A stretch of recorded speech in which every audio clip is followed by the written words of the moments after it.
Coming to you live from the mean streets of New Jerusalem. You're the one and only Mr. Logical. Coming to you from the Alamo City. Come and take it. 2-5 is here. And tonight, one question. Are the 49ers on cruise control? The Eagles don't want it. The Cowboys don't want it. Yo. Game 1. Game winner. The one and only Demetrius John Morant Jr.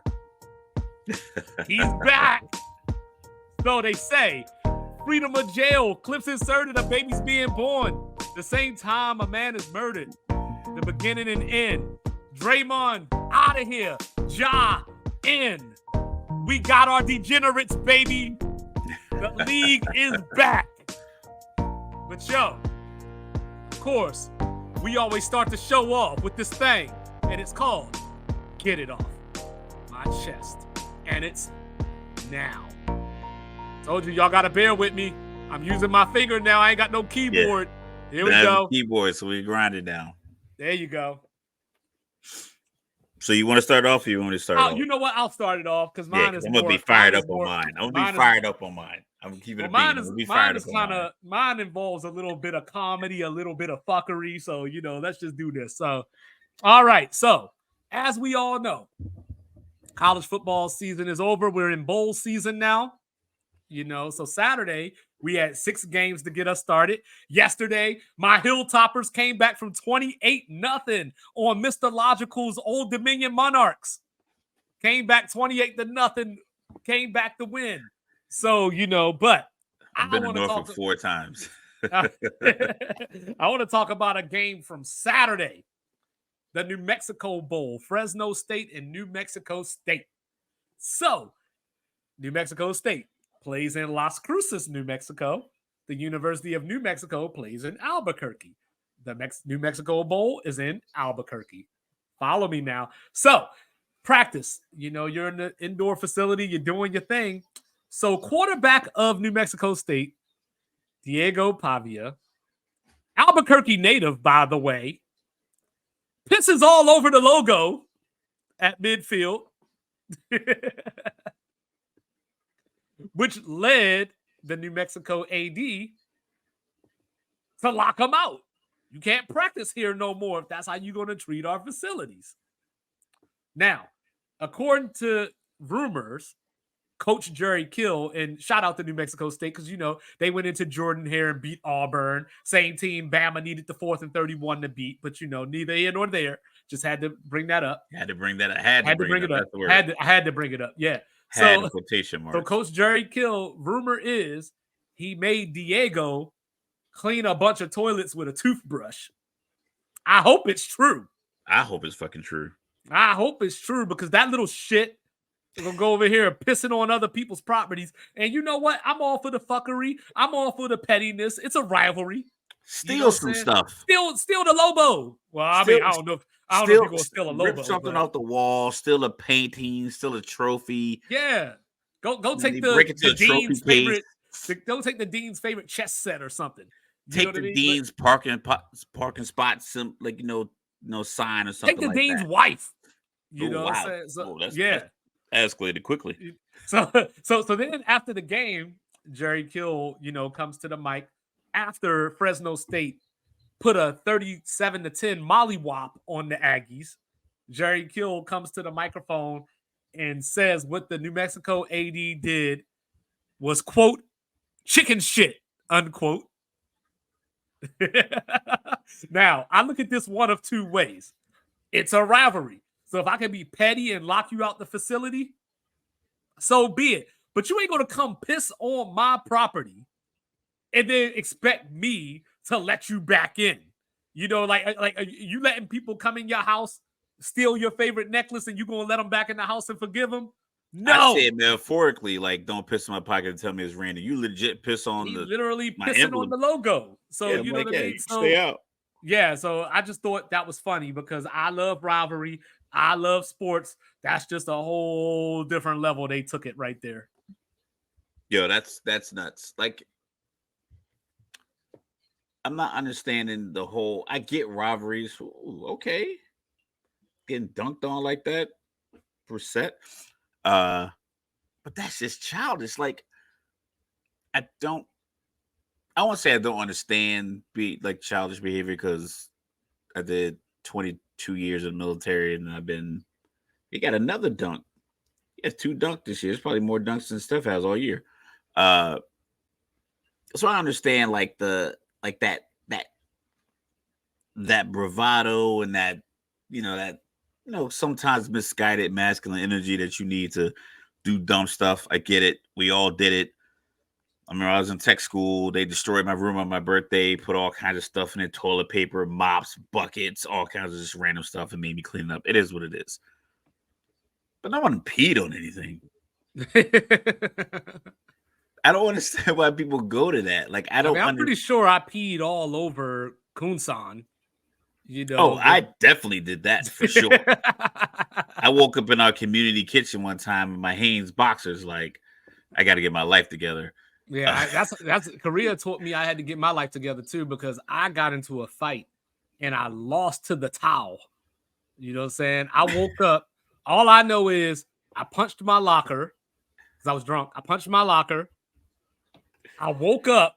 I don't remember nothing else. I woke up. The towel was on top of me, on top of my face, and half of my hair was shaved off. You know what I Yo, mean?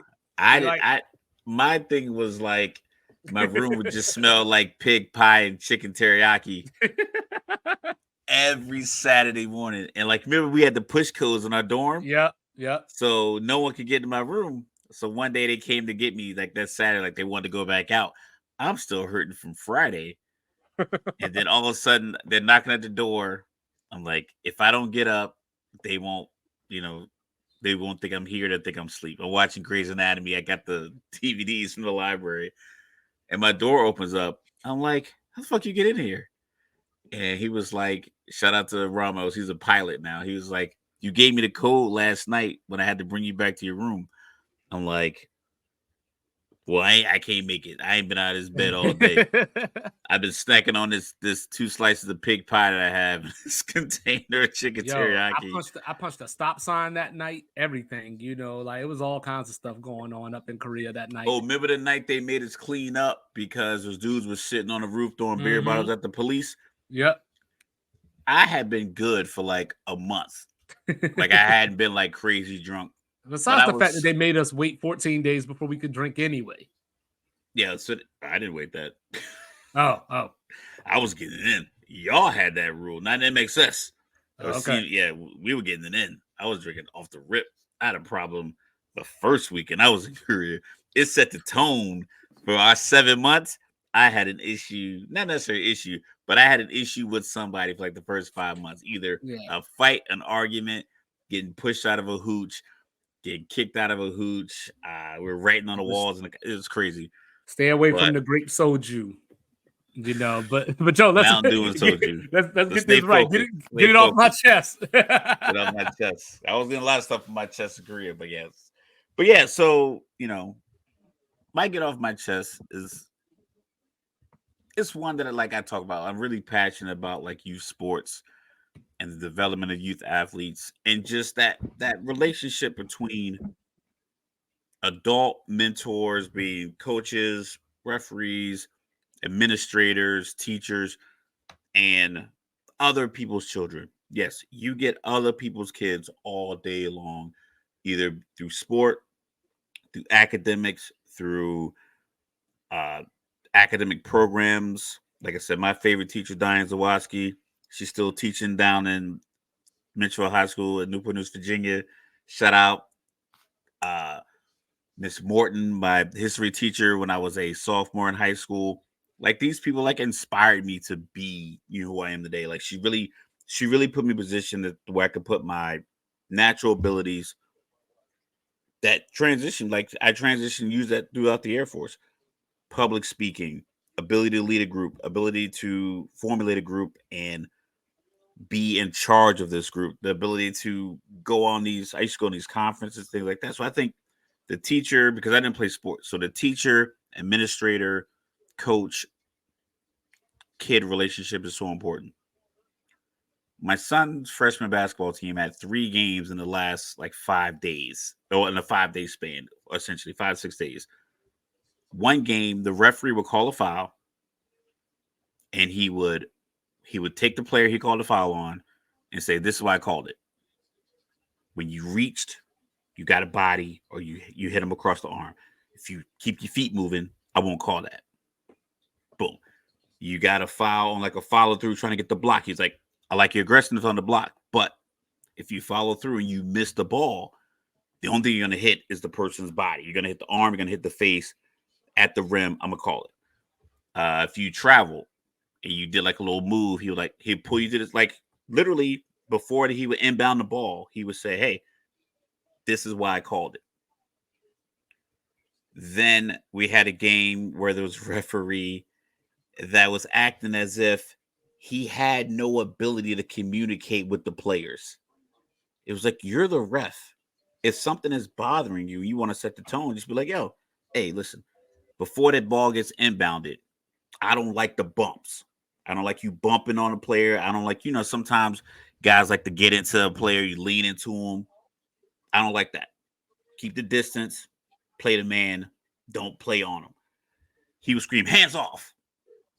Like, I'm playing defense. Like, you're allowed to touch the other player because they can run into you. So if I'm playing defense, like my hands, I can't have my hands straight up like this and hold them together and let this dude just run around me. I gotta have my hands in position. So he was calling some nonsense and then getting frustrated. It's like, you are in charge of the floor. When those 5 kids are going back and forth, it's on you. It's incumbent upon you to take charge of 14-year-olds. Like, hey, this is the kind of game I want to call. This is what I call. Or, like I said, pull them to the side. Like, listen, you can't grab the jersey. And if the player's like, "Listen, I wasn't grabbing, I'm just holding here." It's like, "Well, you can't hold here because then you turn them." Okay, I can get that. We can have that correspondence. So it got to the point where my son's playing defense. He runs through the screen and his hands on the kid he's guarding because he's trying to get through the screen off the inbound pass. He called a foul on him. He was like, so his coach had to take him out. He was like, "I can't leave you in there because this dude already has like a thing for you to call every time you touch him."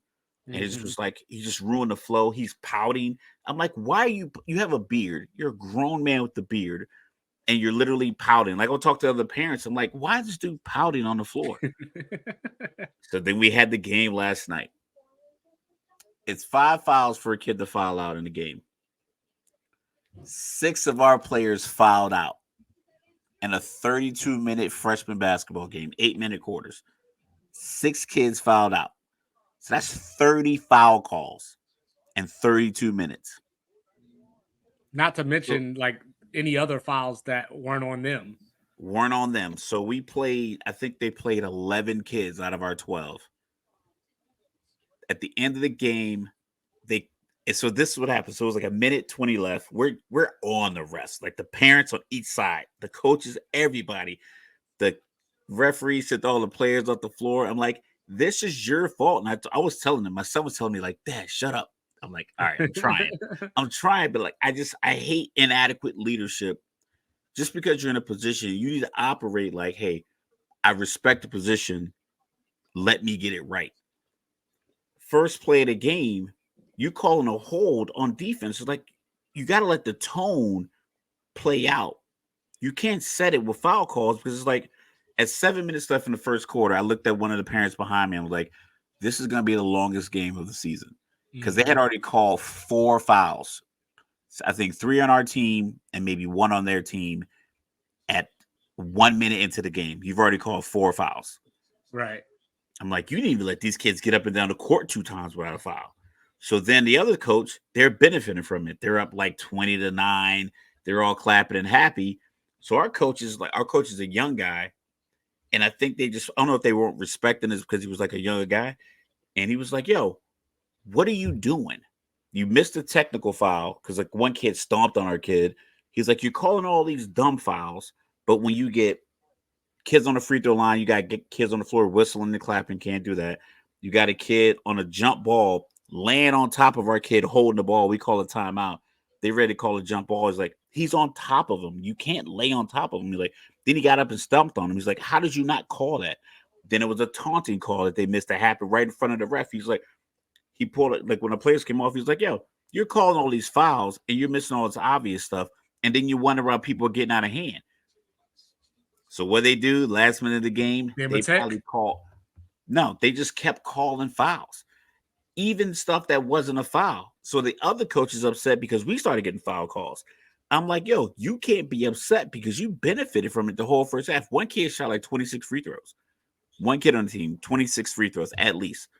I'm like, so you're benefiting from it. So he's upset. I'm like, and then like, of course, when the end of the game, they get like we got a foul call, mess up the floor of the game. They got the ball back, dribbled it up, kid hit a layup. They won the game by one. So it was a good game marred by bad officiating and bad leadership. And then they just darted off the floor into the locker room. And of course, me, because I don't care, I'm standing by the locker room talking cash. I'm like, man, this game would have been great if the referees weren't so awful. Right. I don't know how you come out here for $70 and do such a bad job. I'm like, you called about a foul a minute. I'm like, you called a foul a minute per team. But it just doesn't make any sense to me. Like when you're in a position, you're in a leadership position of kids. You don't have to come out here and assert dominance. We're not on a war battlefield. You're not Napoleon. But 30 fouls on 6 kids. It was like, all right. So I saw the coaches get together at the end of the game. I hope they put a joint complaint in because it just was and the foul calls were so bad. Every call, like you can't think you're right on every call. They made they blew their whistles each. I mean, total. Realistically, man, 60 times. It's ridiculous. Like, because they got the 30 foul calls on our starting lineup. They had 2 kids on the other team foul out, so that's at least 40. Out of bounds, bad out of bounds calls, delay game warnings, and then a mix with all the other fouls in a 32-minute game. Yo, get it off my chest. I still don't know how to this day, back in 1992, they didn't call that stomp on Christian Laettner, which was the possession before he hit the shot that they replay every March Madness over and over again. The shot, but not the stomp. Yeah, the shot, but not the stomp. You know, he stomped Draymond before Draymond. Yeah, he stomped Timberlake. You know, didn't get any call or whatever. And then Grant Hill, of course, you know, with the long pass to Laettner against my Wildcats. But, you know, it is what it is. It was the same kind of stomp in our game. Except he stepped on his back. You know, and he stomped Timberlake right in the chest. You know, like, yeah, our kid, the kid yesterday stomped on our kid's back. Yeah, like, and I mean, lucky no fight broke out. Yo, it was if he wasn't dealing with professional parents, like let's keep it a bean. If they weren't dealing with because I'm a retired vet, it's a couple is mostly cop parents and like just professional parents and stuff like that. But like let's keep it a bean. If you was in a hood spot, they would have got mollywopped. Oh, I know. Like last year when my son was playing ball, we went to a high school near here, and this school was like the school, I guess, in San Antonio during like the 80s, early 90s. They were winning all the city championships and everything, and now they've fallen from grace. Yeah, I'm talking about you, John Jay. They're falling from grace. And then like it was just like literally like the refs weren't blowing the whistles. So like it was like a fight could break out at any second. And the John Jay parents were over there making all kinds of noise. We're trying to be, like you said, professional, but eventually it's kind of like, look, man, these are kids, bro. Like, you know what I mean? You gotta do something that makes appropriate sense. Yeah, it was just nuts. Like to this day, my son is like, yo, like, just let me say the F word one time. That's how I feel about John Jay. And I'm like, nah, bro, that ain't the way. But yeah, legit last night was probably like I've been to a lot of youth football, youth sports games, and I've seen a bad call, an untimely face mask call. Like, listen, it's 3rd and 19.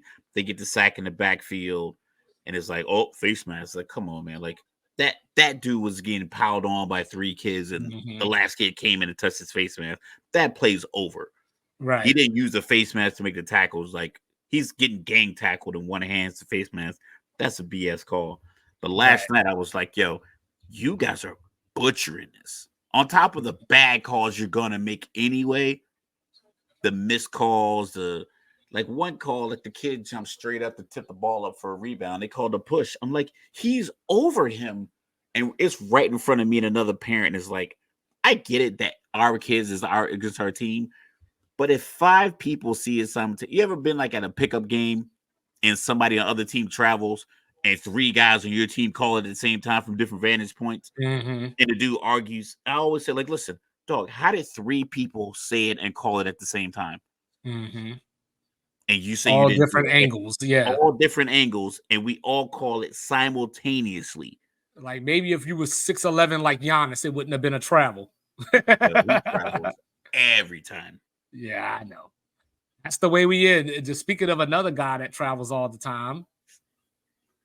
Yo, he carries the ball aggressively, but he's Demetrius is back. Game winner.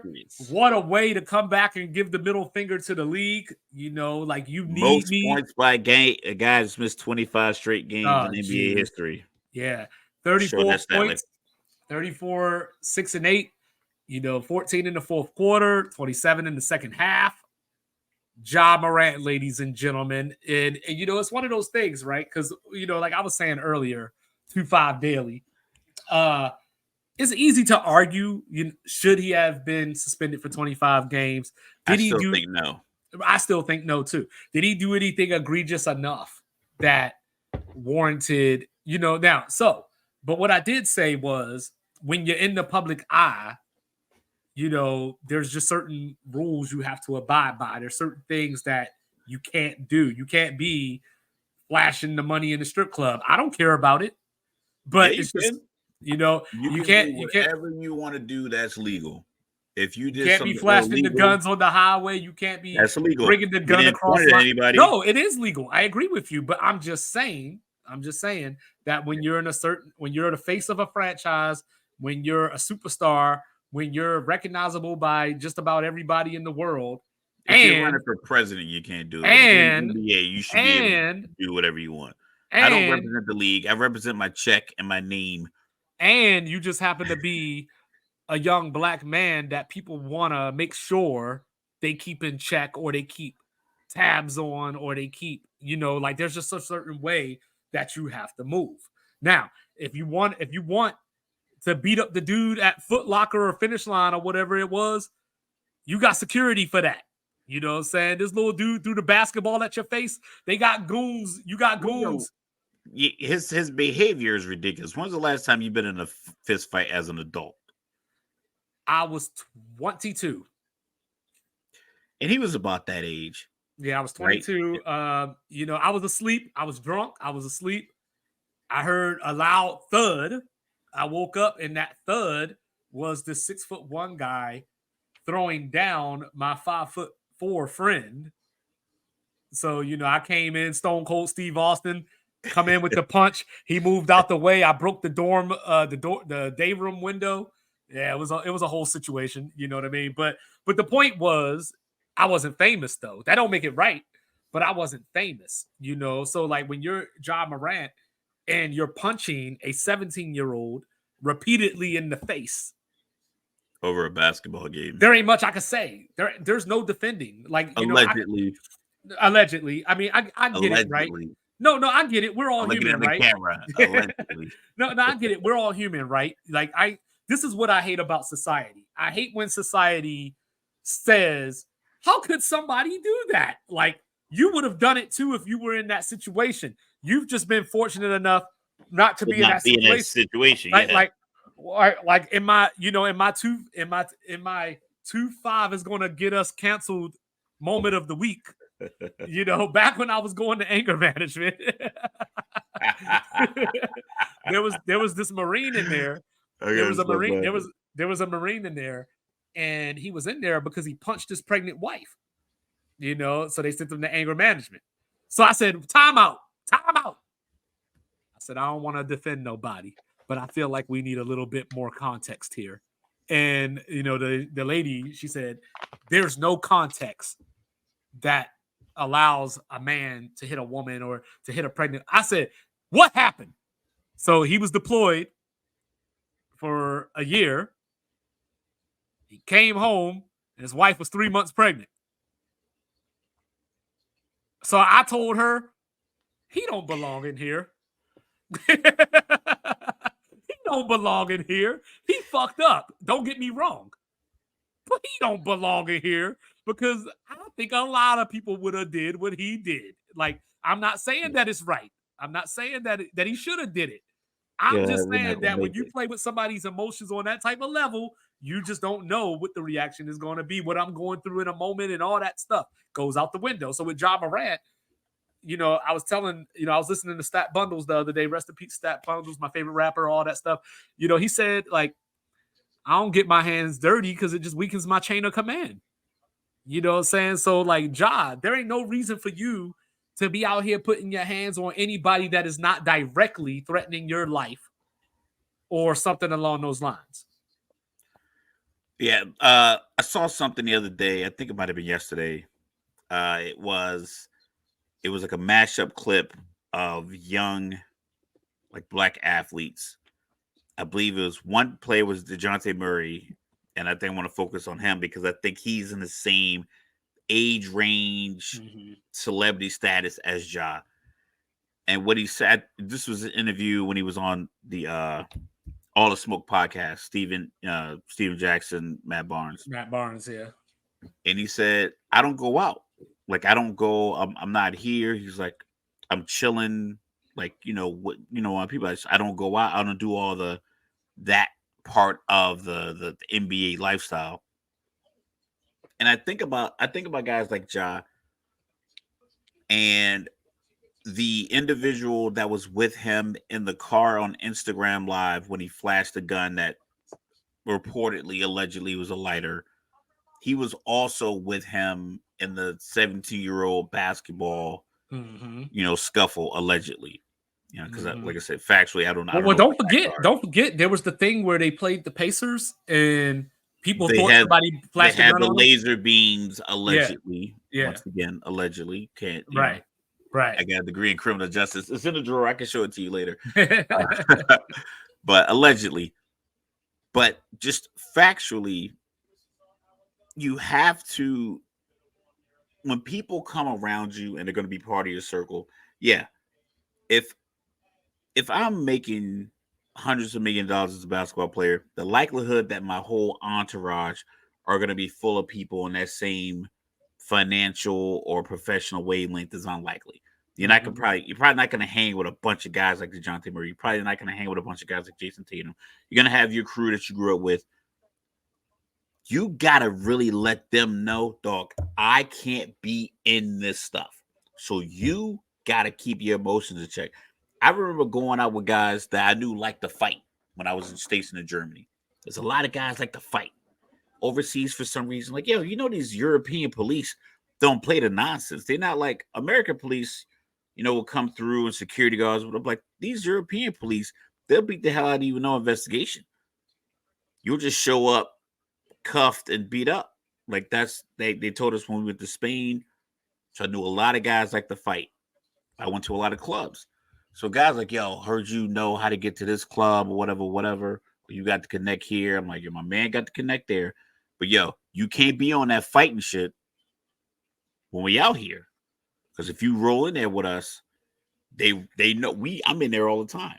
So if you come in there, I don't want you in here trying to fight people because somebody looked at you like this is not the lane for that. You can do that locally. You want to fight the dude from CE, but you want to fight the dude from a basketball game earlier that week, have at it. I got nothing to do with that. But if you come out here with me, you need to act accordingly. I'm out here. I got a rep out here in these streets out in Europe. We doing our thing everywhere we go. We know people. I know DJs. We know promoters. We know bouncers. We know the local patrons at the bar. We know the bartenders. Like, So when we out in these spots, if you trying to post up with me, you can't be on that knucklehead nonsense. So dudes would not rock with me. They would tell people like, "Oh, he think he this, he think he that." I'm like, no. He think he What I better think than is, us. I want to go to a place and be able to go back without somebody thinking I'm linked up with you, and now I got to fight again the following week. This is back when, like back in the day, 03, we talk about the deployment. I'm buying these throwback jerseys and authentic jerseys and Jordans. I'm like, I'm spending $200 on my jerseys, $250 on these jerseys. I'm not trying to go out here and fight because some dude looked at you and now this jersey I have on is ripped and is no good to me, and I'm down $250. I'm a senior airman. I shouldn't even spend that much money on it in the first place. Mm-hmm. But the last thing I want to do is go out here because you want to fight. Now, my Virginia Squires white jersey got blood on it because you want to fight. Like, that's not the world we living in, dog. So sometimes you gotta tell people, like, listen, if you're gonna roll with me, you gotta act accordingly.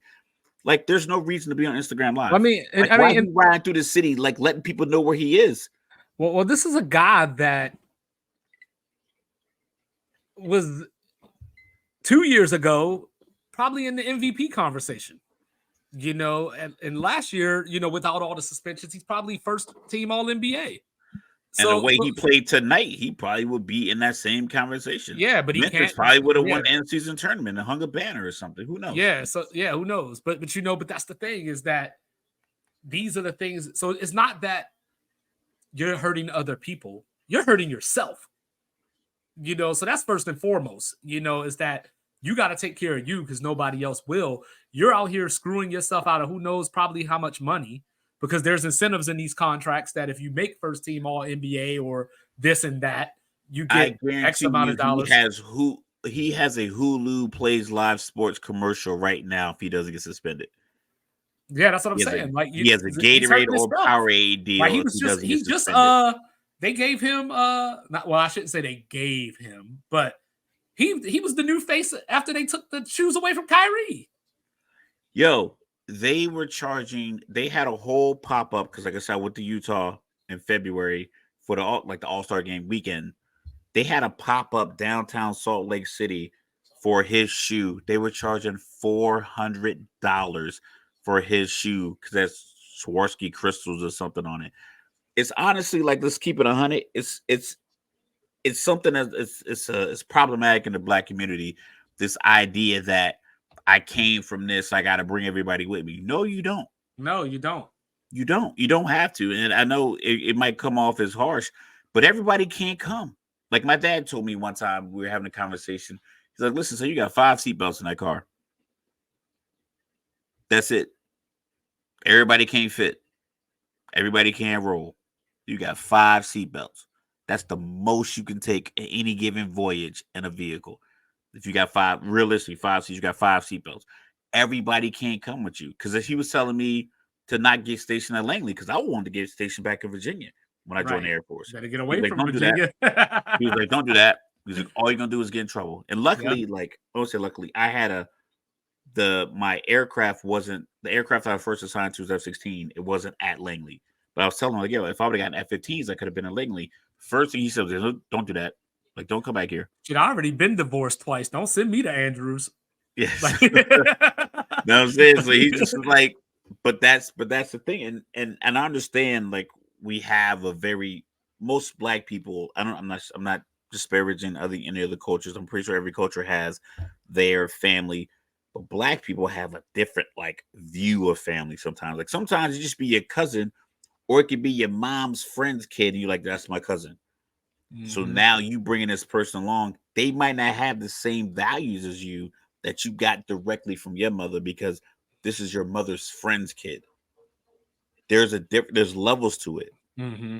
And if you keep bringing people around, because Ja, from what we've seen, his parents had a real good marriage. Dude's not a gangster. His real name was Clarence. Like, he went to prep school. He wasn't in the street life. But then you meet some people in the street life, and it can be captivating when you're young. But all those dudes can't get on the airplane with you. They can't go on the road trips. They can't. Everybody doesn't behave according to what you need them to. So you can't bring everybody with you. And I think that's his biggest problem, because if you're just really flashing a lighter, that means you're stunting for these people who might really have guns. And I mean, and we see his dad up in the crowd half the time. You know, they was out there trying to fight Uncle Shay. But it's just fraudulent. It's fraudulent behavior. It's not healthy. It's not transferable. It's only so long fake thugs could pretend. And then you see tonight, 34 points. His team was 6-19. Hold up. Are you sitting up here saying that Ja wasn't in this? He just witnessed it from his folks' pad and written it in his notepad? Is that what you're saying?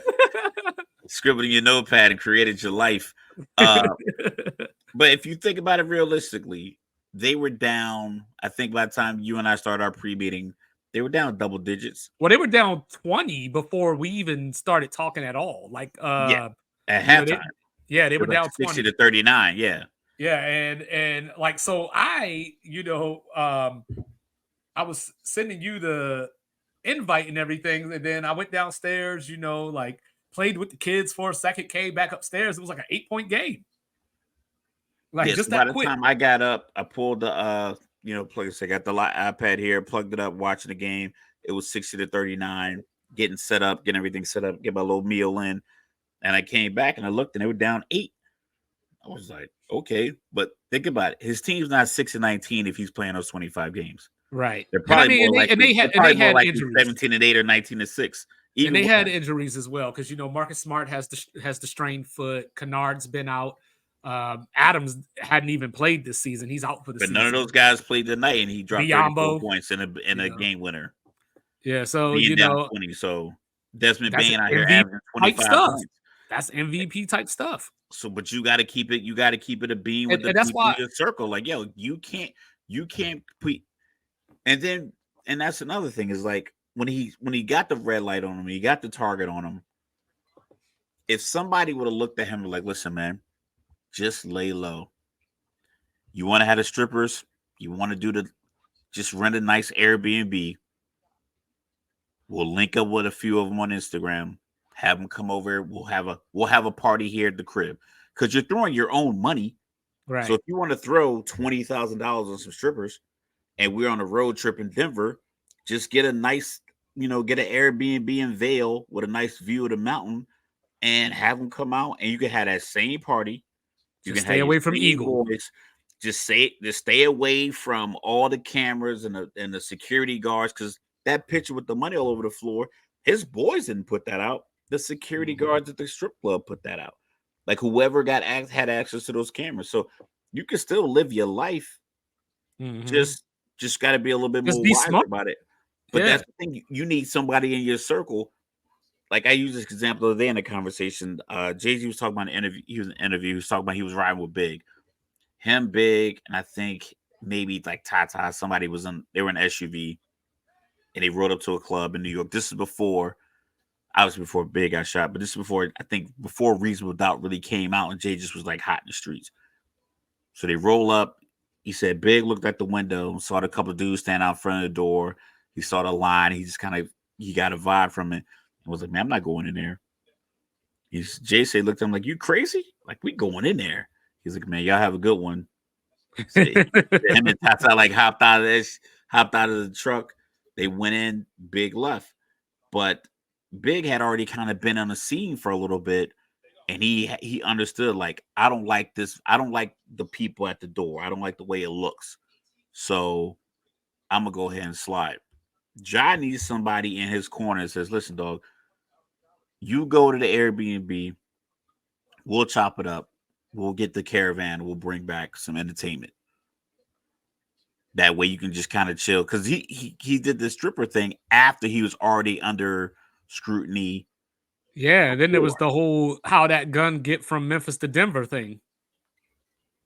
And it's like, why you have it? Why are you showing it at the strip club? Yeah. So, I just, I don't know. But I was doing some math earlier and, before tonight's game. And I said that, just arithmetic. If they go 34-23 to include tonight, that gets them to 40 wins. So they could be in like play-in range, with that type of record. Now, if they go 39-18, that puts them at 45 wins. So where do you think this story ends up? 40. 39-18 is gonna be tough. I don't know if one guy is 21 games.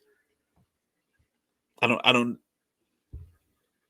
Especially if he played a lot of defense. If he was like a healthy AD, or if he was as dynamic as like Steph, or even like Tatum, where he just kind of impacts the game a little bit more. I think 39-18 with injuries is possible, but with the injuries, I just feel like he might have a game where he drops 34 and then Brandon Ingram hits the game winner. And now they lose 115, 113. Whereas a guy like Steph drops 34, it might adversely affect two of your defenders because they're going to be in foul trouble chasing him around, or he's going to be getting good shots. Because if he's getting 34 points, more likely somebody else is getting good shots. Whereas I don't know if the Memphis Grizzlies have that. It might, because Ja does a lot of ISO. Even the game winner was ISO.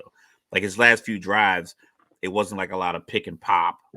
It was a lot of ISO drives to the lane where if you get a foul call, you get some free throws, or you don't get the foul call, it doesn't really, it doesn't really work out the same way. 39-18 could be tough. If guys come back healthy and everyone kind of like settles into their role, like Marcus Smart settles into being the defensive point guard, stopper. If Desmond Bane can either he continue to averaged get 24.6 this season. What if he can only get 22, 20? Does he lose a few points because Ja's back? Is there a rift because of that? Because, these contracts are big. Jaylen Brown's got 340. I'm not sure if Bane is up for it. He already got paid.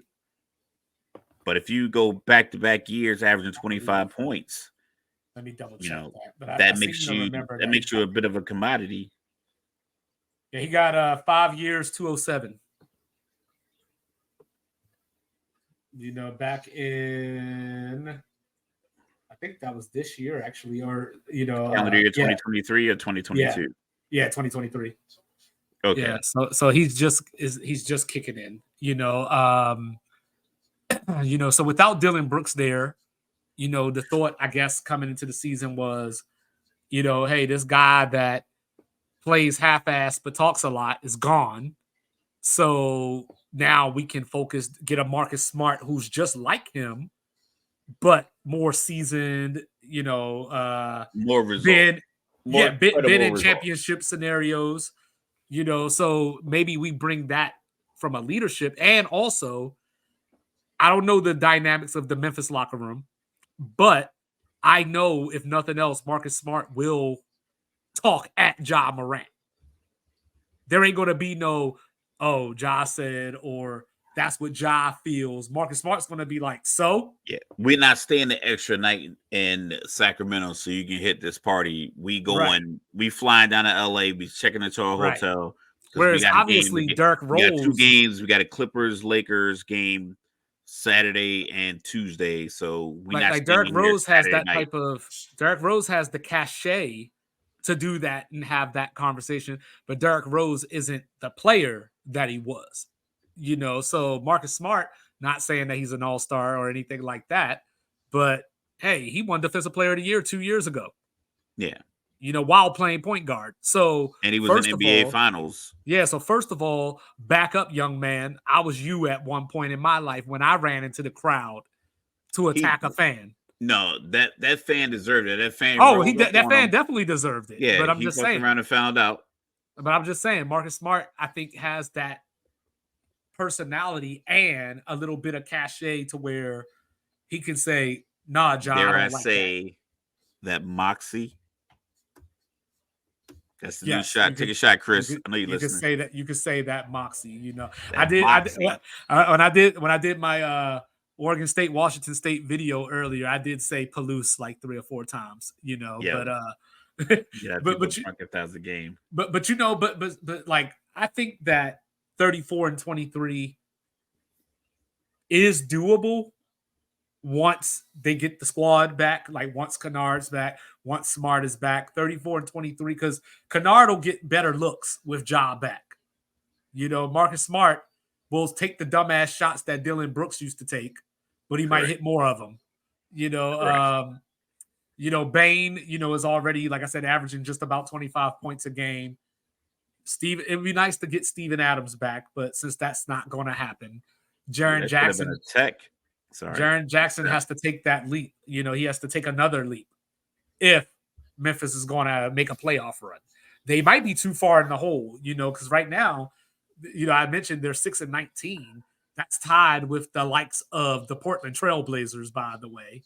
So that's the type of company that Memphis is keeping at this stage in the season. I think they'll be all right because there's gonna we've seen already. You got teams like Detroit, San Antonio, the Wizards. There's gonna be games, Portland. There's gonna be games where it could be a situation where maybe in a 10-game stretch, you'll get 4 or 5 of those cupcake games. Yeah. And maybe if you get them, if they line up properly, you're going a 4 or 5 game win streak. I'm gonna look at this. You build up your momentum and that 4 or 5. So like you beat, say hypothetically, right. You're going to confirm it here in a second, but like, so you got a game, you got San Antonio.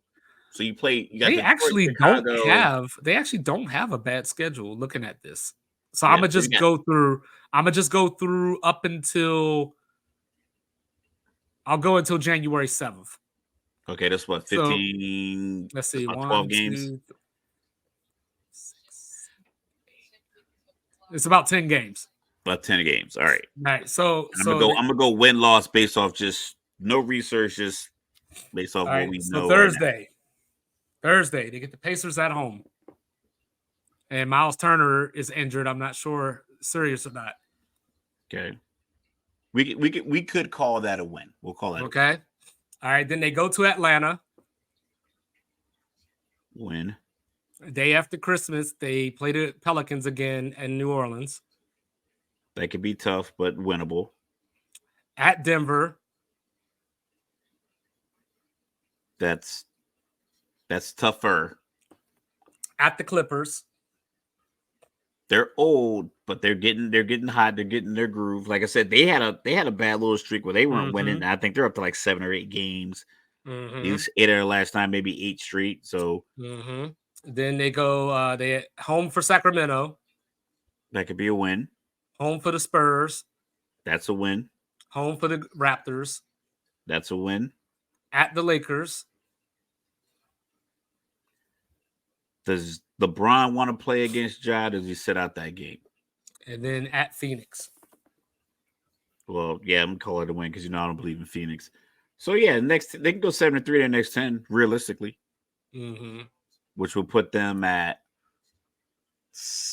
that would be 14 and 22. And it gets even better after that. After that Suns game, just real quick, they go at Dallas, home for the Clippers. So those are 2 tough matchups. And then after that, they get the Knicks at home, Warriors at home, at Minnesota, at Chicago, at Toronto. So it's not so bad. Yeah. But like I said, if you get in a good groove where you win 7 out of 10 games. Yeah. So here's a question. Minnesota, OKC. They for real, not for real? One of them for real, one not? I think they're for real because they're young, they're playing with confidence, and they have dynamic playmakers in their front court. So you got Anthony Edwards in Minnesota. I know you have this narrative like, oh, this team is too young. But the other teams that people want to pick are too old. Other than Denver, every other team has an age problem. The Lakers have one. The Clippers have one. If you think about Golden State, they're old. Who else? Dallas. Phoenix is old. Dallas has a problem because they kind of play one way. They play Luka-centric. So that playing style is getting old. So when you have a young young core players. You have a 7'2" guy that can pump fake, one dribble, spin move, dunk from the 3-point line, like Sacramento without playing traveling. defense yet? Sacramento is gonna be one of those teams that it's gonna be a typical Mike Brown team where it's just they're smart, they're tough, but when it comes down to X's and O's, Yeah, because as defensively I at the look end of at the the game, standings, they're gonna miss out. yeah, as I look at the standings, right now we got Minnesota at 20-5. 20-5, tied with Boston for the best record in the league. OKC is 17-8. Denver is 18-10. Now, as I go down the list here, the Lakers are 15-12, 15-12. But they're old. They're old. That's gonna catch up to them in February. Suns are 14-12. You said Thunder 14-12? No, the Suns are 14-12. Suns old. The Warriors are 12-14. They got a Draymond problem. 6-6 at home, 6-8 on the road. So yeah, I mean the Lakers, even though the Lakers are 15-12, they're only 6 games out of the 1 seed, and they're 1.5 out of the 5 seed. So this is going to be like last year, where it's just a bunch of jumble mess going on. But I think they're for real. Jumbled now in this conversation, but as it spans out, for instance, if you set SGA, you still got Giddey and Holmgren doing things, and then you bring them back. You sit LeBron, you got AD and Austin Reeves. Mm-hmm. Like Lakers are one of those teams where everything has to fall into place. Even the new rumor is Jordan Clarkson. Well, I saw a rumor that Zach LaVine was going to be there. So you have like the Clippers. The Clippers have an older team where it's the same issue I have with Phoenix. Your injuries, your 6 games that Kawhi misses can overlap with the 5 games that Paul George misses. And then you got to play Russ and James Harden at the same time, who kind of play a very similar role, but with different mindsets. Like James Harden should probably play more like Russ, but wants to play more like old James Harden. And then without the star there, Russ kind of goes back to trying to play like MVP Russ. And then you got to put them together. And you're going to have to, if Kawhi's out for 8 games, Paul George out for 6, you got to play those guys. So it's just, you have those issues. Like I said, the Lakers, give me another guy that can get his own bucket from the perimeter or can control the offense from the perimeter with the ball in his hand. I don't think they have that. I mean, D'Angelo Russell can get hot, but not very often, though. If he went 5 for 16, he wouldn't go 5 for 16 with 8 assists and 8 rebounds. Right. He would go 5 for 16 with 4 fouls, 2 assists, and 2 rebounds. Right. So, a bad defensive lapses, things like that. So right. I think a lot of these young guns, the NBA is probably better off starting to shift, because I wrote down here as my note, does the NBA have a marquee matchup problem? Because think about the matchup we had tonight. We had Ja Morant, Zion Williamson, 1-2 in the draft back, a couple years ago. Both of them have been barred with some level of controversy. With Zion, it's been his weight and health, and women. Ironically, should weight, health, and women shouldn't be a controversy, but inevitably it is. And then Ja has just been his entourage and just off the court behavior. And the Pelicans are the only team in the league with 3 starters averaging 20. It should have been a marquee. It should have been like a big deal. The conversation should have been, what are we going to get tonight from Ja and Zion? And it should have been like that for the last few years, but we've never gotten it. And this is where better than me. It's like KD and LeBron. KD and LeBron are our age. It's like me and you being a marquee matchup. Right. So this is what you know better than me, because I don't watch any of these shows. I don't really watch TV to see the commercials, so I don't know. Like Like I only knew that Ja was coming back because I looked at the standings last night You and saw I there was was like, 25 games 6 played. and 18, that's 25 games. But like, so I don't watch, like the first take and all that stuff. So I don't And that's hear the about thing. most of this It stuff. wasn't even, and that's the thing. It wasn't even a topic because I watched it before. Like I said, I watch because we do our show. Like I said, our audience knows we do it Tuesday and Thursday. So I watch Monday. I watch uh Overreaction Monday on Rich Eisen. That's the show I like. I like their dialogue. I like their chemistry with the group. I watch First Things First. So I like to watch these shows so I don't say the same things as them, so I don't frame it that way. But then I I just was, look and see how they set up their blocks, how they set up the A block, their B block, so forth and so on. But I've been wilding, it's man. been so football centric Like the last that time I listened to The Odd Couple was when when Ursay made the comment about Jonathan Taylor. I think I listened. Like, so I've just been in my I, own little world. I think I listened when I had a drive. Because like I like to listen when I'm driving. I think I had a drive the other day. That was like an hour, and I put it on. And I think it might have been a Draymond conversation, but I could be wrong. Yeah, No, like I've so I've just been college football, college basketball, NBA. I haven't even listened to much. yeah. So like the mainstream shows they've kind of benefited from the ebbs and flow of the NFL season.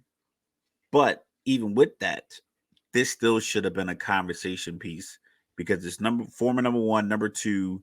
They're both polarizing figures. Ja Morant's coming back, and it just didn't have that flair. Like Yeah, literally, we're I didn't still know within until you 5 years texted me. of that draft. Yeah, you texted And me earlier, and I was like, I thought he had played a game because you said 6 and 9. You said Giants back 6 and 19. I thought he played last night, and it just wasn't. It wasn't highlighted. yeah, But because then I you know said, that no, the game is tonight. I know that we did a lot of talking during the offseason of can they get to 16-9, can they get to 17-8 Yeah, and hold it down as he's returning. yeah. So that's We thought that was the case because they were so good the last couple of years. They were 20-2 without him 2 years ago. Yeah, or I think something like the last 2.5 years they were like 33-17 overall or something without him. So I mean, there was reason to believe, and I like Coach Taylor Jenkins. I think he's a really good coach. If you are the type of person that believes that Dylan Brooks was an issue, he was gone. So that's even more reason to think that the locker room got better, especially you bring in somebody like Marcus Smart. You think that the Right. locker room could be better. So yeah, I thought, I was hoping for at least 15-10, just Yeah, so I this thought that next, was realistic. I yeah, thought because right now, because 16 like I I said, right thought now, 16-9, that's 6 and 19. because right now the Lakers are, 15-12. So them being 15-10, 16-9, they're like the 4 seed right now. Yeah, like I said, I got the Lakers around 39 wins on the season anyway, so Well, I they think they're right acting on like it. par If it ain't the in season tournament, they don't want to hear it. Apparently, they just lost to the Spurs the other day. by a lot. They gave it like Yeah, 130 points. 100, I think it was yeah. 129. So it's just one of those things, where I think at this point the Lakers are what we thought they were. As far like, I still think they'll win a little bit more games than you do, but at the same time, it's just we know the Lakers are playing in an era where everyone shoots threes and they can't. At like all. they play good defense at times. They have a bunch of just strong defensive two guards playing in various positions. Like, I know they're Right. listed as small forwards and listed as power forwards. You got about 7 two guards between Cam Reddish, Hachimura. You got Austin Reeves as You got as your Vanderbilt. two because he's not a true point guard, so he's a two. You got Vanderbilt, he's not a true point guard, he's a two. D'Angelo Russell's not a true point guard. He's like a hybrid, so he's a 1.5. Yeah. So you just got a bunch of dudes that's out there just Well, playing I all figured these with this different positions small as two ball, guards. that we do over the last, I don't know what, 6 or 7 years now. I would figure D'Lo would be playing more 3, Yeah, the but thing it's not a lot of small ball. It's a lot of big dudes shooting threes. well, yeah, they got that That, too. that's the thing is like Anthony Edwards isn't small. Karl Anthony Towns isn't small. Right. You know, My man, they bootleg just Will Smith. yeah, they just Who looks more like Will Smith? Who looks more like Will Smith? Karl Anthony Towns or Robert Ory? Karl Anthony Towns. Because I know Robert Hands Ory down. back in the day, he had the fade and He everything. had the Fresh Prince joint. Yeah. Yeah. Yeah, that's funny, bootleg Will Smith. But like I said, like it's called small ball because I think the style, but the size of the players, they're all still just big dudes shooting threes. Like Luka's 6'8". Yeah, I know. That's But you like I wouldn't said, know it my because he tallest shoots friend that I know. like He he, plays like sh- a he 6'1" point shoots guard. 10, 11 threes a game. Yeah, my man. Like I like Luka a lot.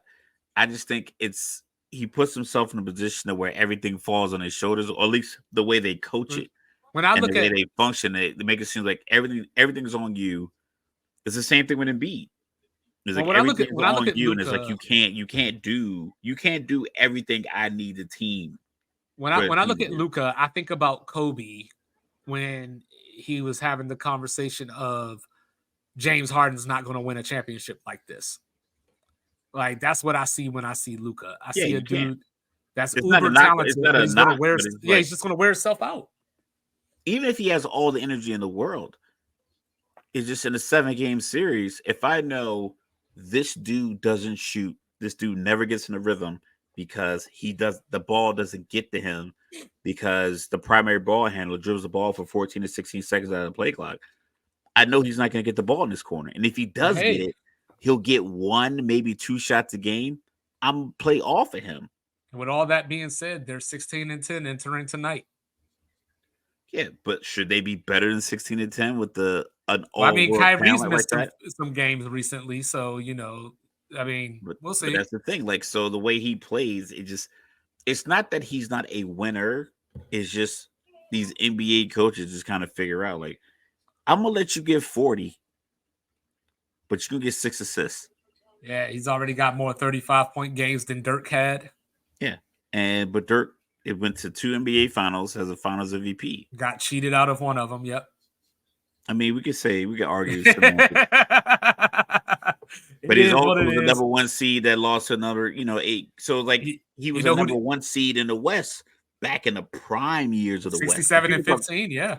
Prime years of the West when he won the league MVP. So that's the thing with guys like Luka. So I like the young teams where their star player isn't, I won't say prima donna because I think that's a bad word. But people aren't talking once pundits start talking about can this guy lead team to championship, insert whatever that guy is, they start to play different.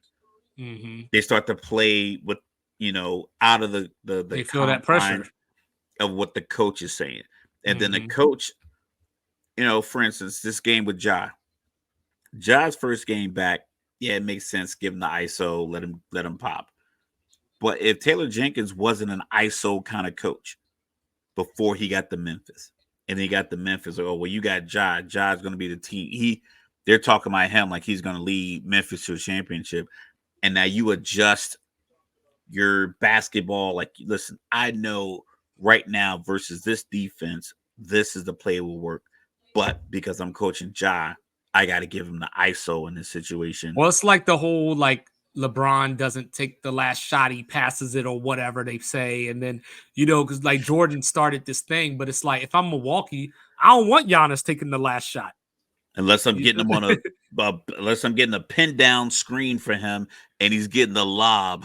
Yeah. To get the dunk. That's it. I don't want him shooting a 2-point fall away jumper when we're down 1 with 12 seconds left. I want to run this play so I can get him isolated in the post where either you have to foul him or it's an and one kind of opportunity. But so I was talking about how Dirk got cheated. You know who didn't get cheated? The NFL fans. The Philadelphia Eagles didn't get cheated. They just lost. It happens, man. 3 in a row. It happened in San Francisco. They lost 3 in a row. Purdy didn't look good. He was injured, concussion. Is it different though because we're in week 15 going to 16 right now? You got 3 games left because all right. So San Francisco started out 5-0, Right. Lost lost 3 3 in in a a row. row. Had Then their they bye won week. 3 in a row. So Yeah. by the time they were 8-3, so that's week 12. Everyone was like, "Oh, they're the best team in the league." Right.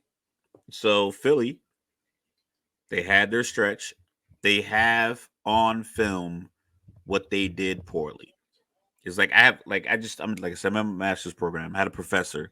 He was like, I can't give you feedback on these papers, but what I'll do is say everyone pretty much did the same thing wrong. So fix this, resubmit the paper. So I had 2 papers like that where he felt that my my critical thinking was more political based versus just being like critical thinking to give a solution. He's like, so a lot of you did this. He just was like a blanket statement. A lot of you just gave your political views on immigration, didn't give any like insight to how to resolve it. Critical thinking, bet. So I revamped it, looked it up, come up with a couple new paragraphs, took out the political paragraph where I was talking about Trump and building a wall, and I inserted the conclusion results based paragraph, resubmitted it, he graded it, I got an A. Philly has that. They have all the success from early in the year, they have the close games, and then they have these 3 bad losses. So now if everyone just looks at it like, okay, we can't go man coverage in this situation. We got to have the safety help over top. We can't throw it in this situation. We should just run it more.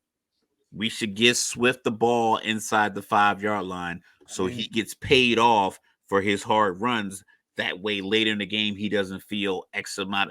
Because I know, They ran for I'm gonna say I know for a 178 fact, last night. but I know, I would imagine. I don't say I know because I can't speak for him.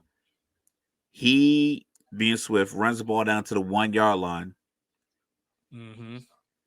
and it's like I was at a bar last night watching. I'm like looking around at some Philly fans and their jerseys on. I was further north in Jersey, so like I was in more Giants territory. I was like, I know what's coming next. Brotherly shove.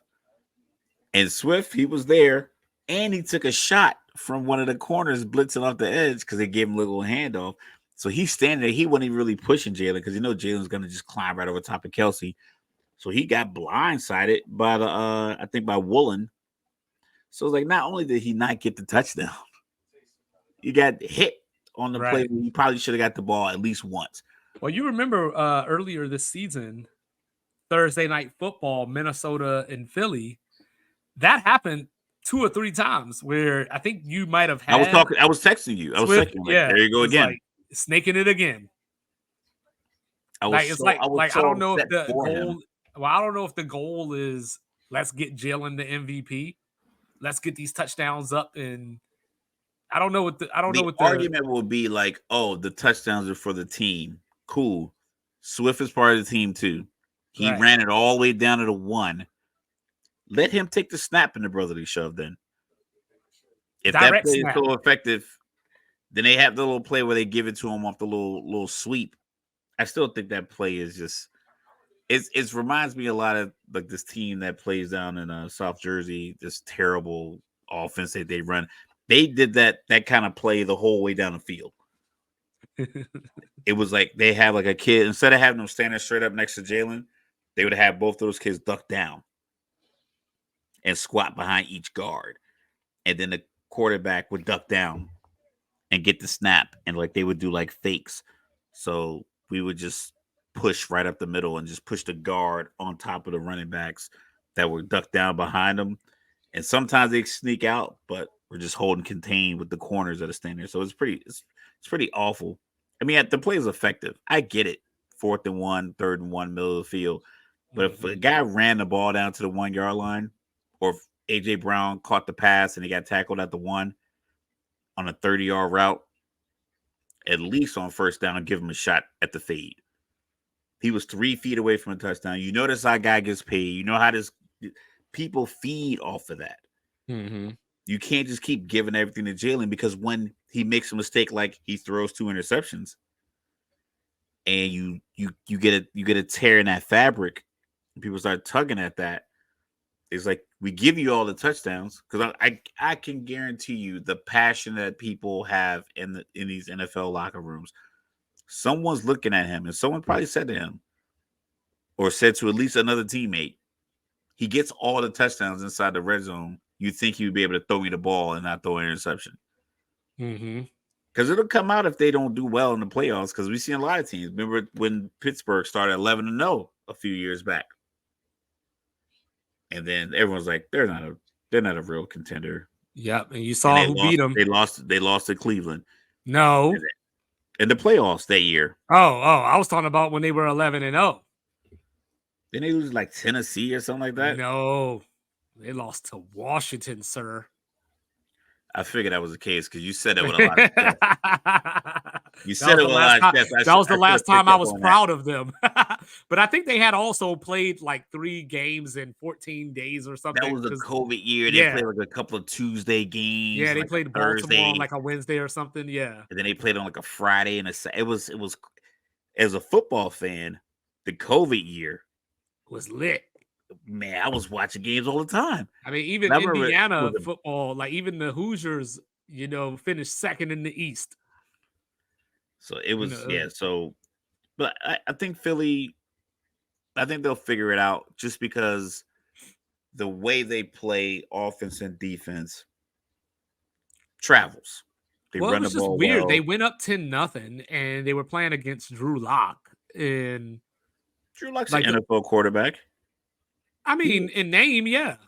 And think about it. Like, would you take him or Mitch Trubisky right now if you're Pittsburgh? Ooh. That's an easy question. I'll take Drew Lock. I don't know if that's an easy question or not. I would probably take Drew Lock. I would probably take Drew. I would probably take Drew Browning. I would take Jake Browning. Okay, him or Desmond Ridder.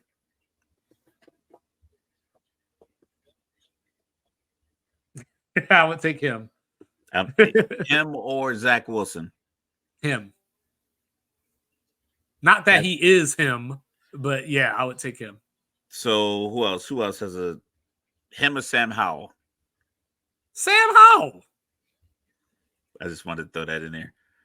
I would take him over DeVito.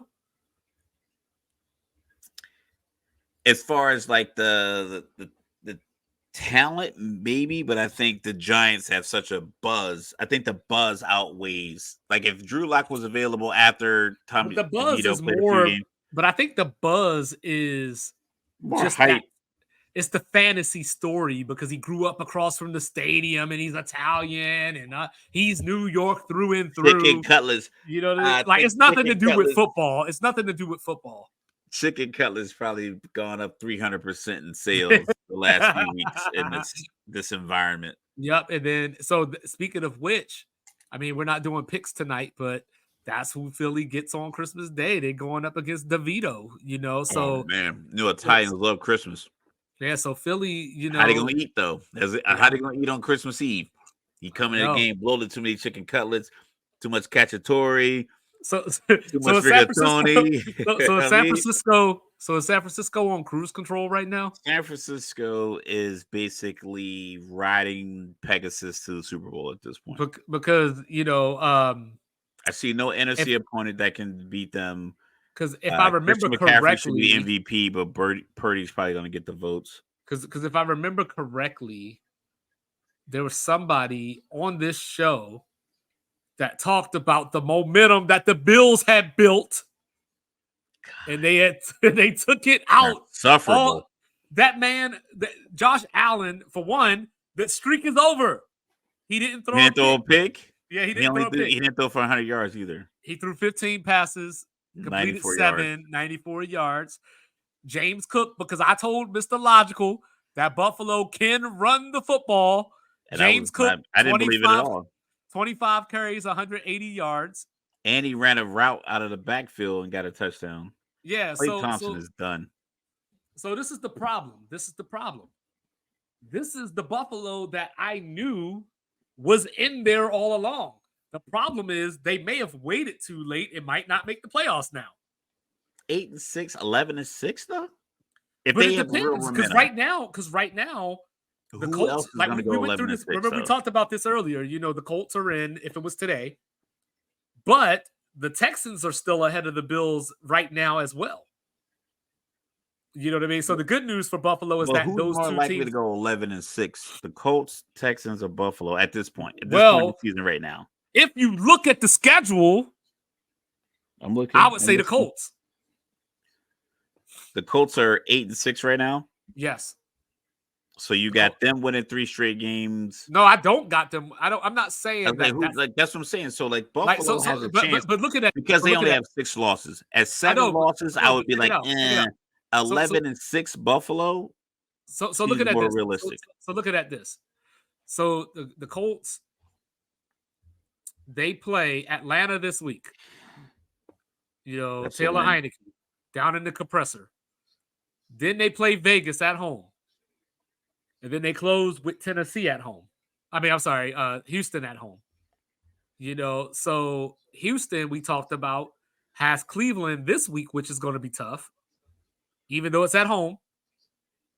They play Tennessee at home next week, and then they close at Indy. Buffalo has it good because they play the Chargers at home, or they play the Chargers this week. They play New England at home, who they've already lost to, by the way, and Yeah, they they will lose close. them again.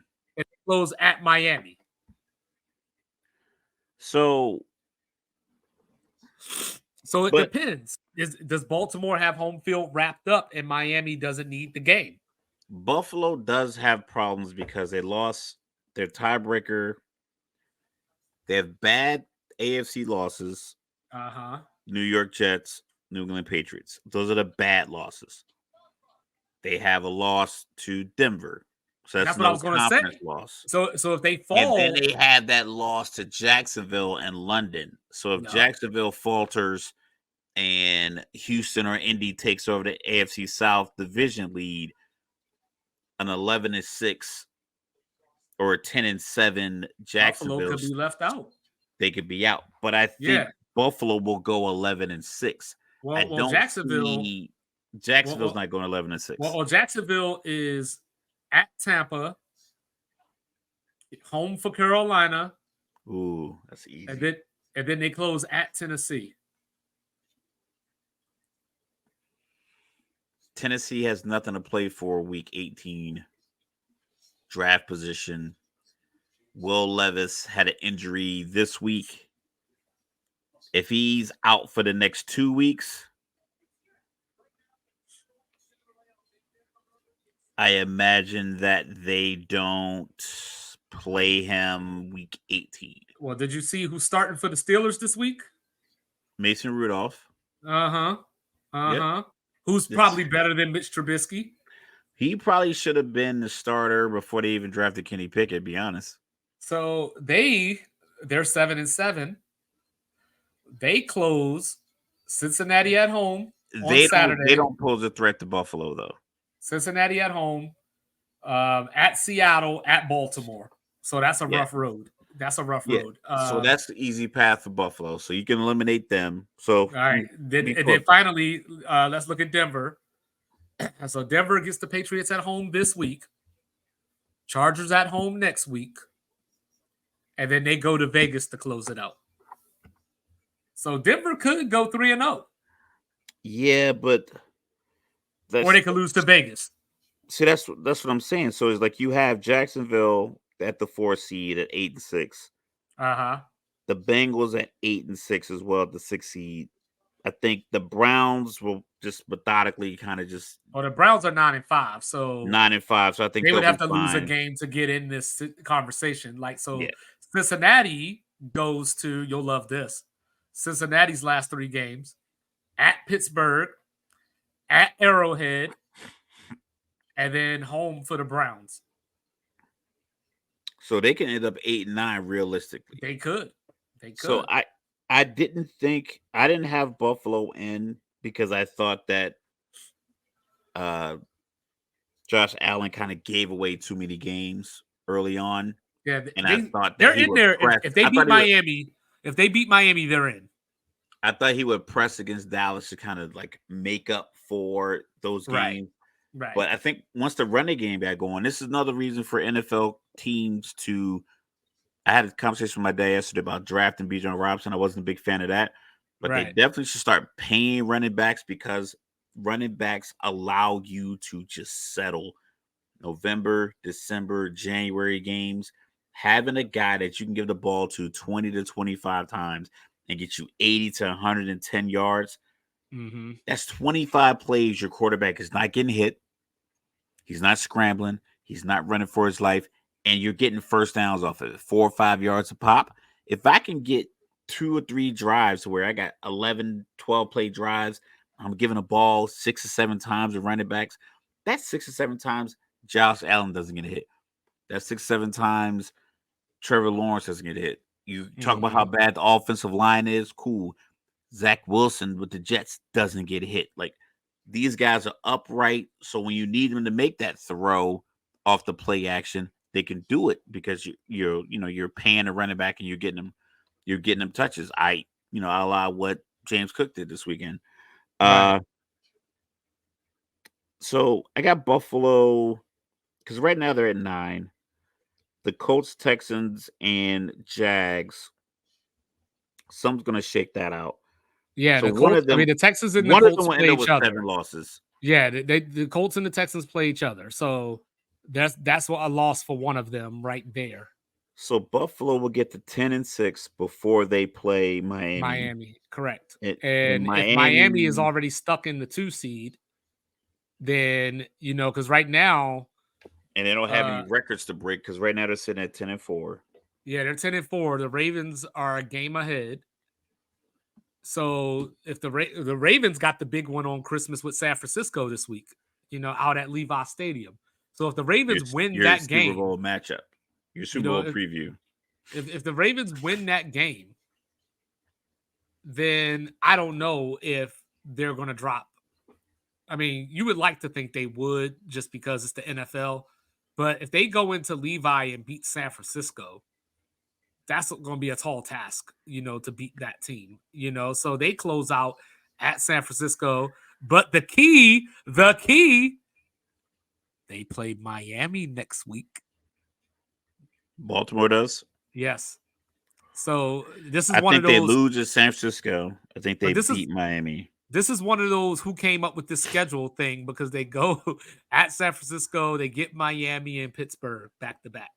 So, so Mike Tomlin's streak is on the line.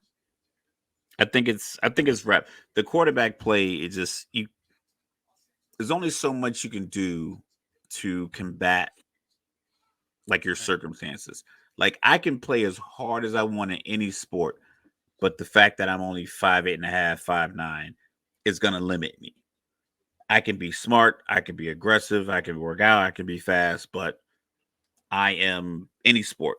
Even if I want to play NFL cornerback, I'm still 3 or 4 inches shorter than the prototype that they want now to match Right. up with guys like AJ Brown. Uh, Playing point guard, 5'9". Like I could work as hard as I can. Mike Tomlin is at the point where his the way he coaches, he needs players in a leadership position at every level to be as good as him, Mm-hmm.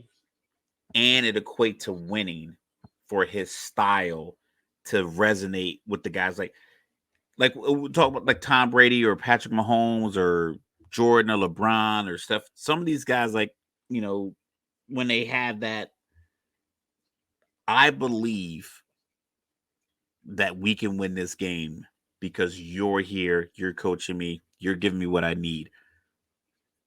TJ Watt can express that to the defensive line.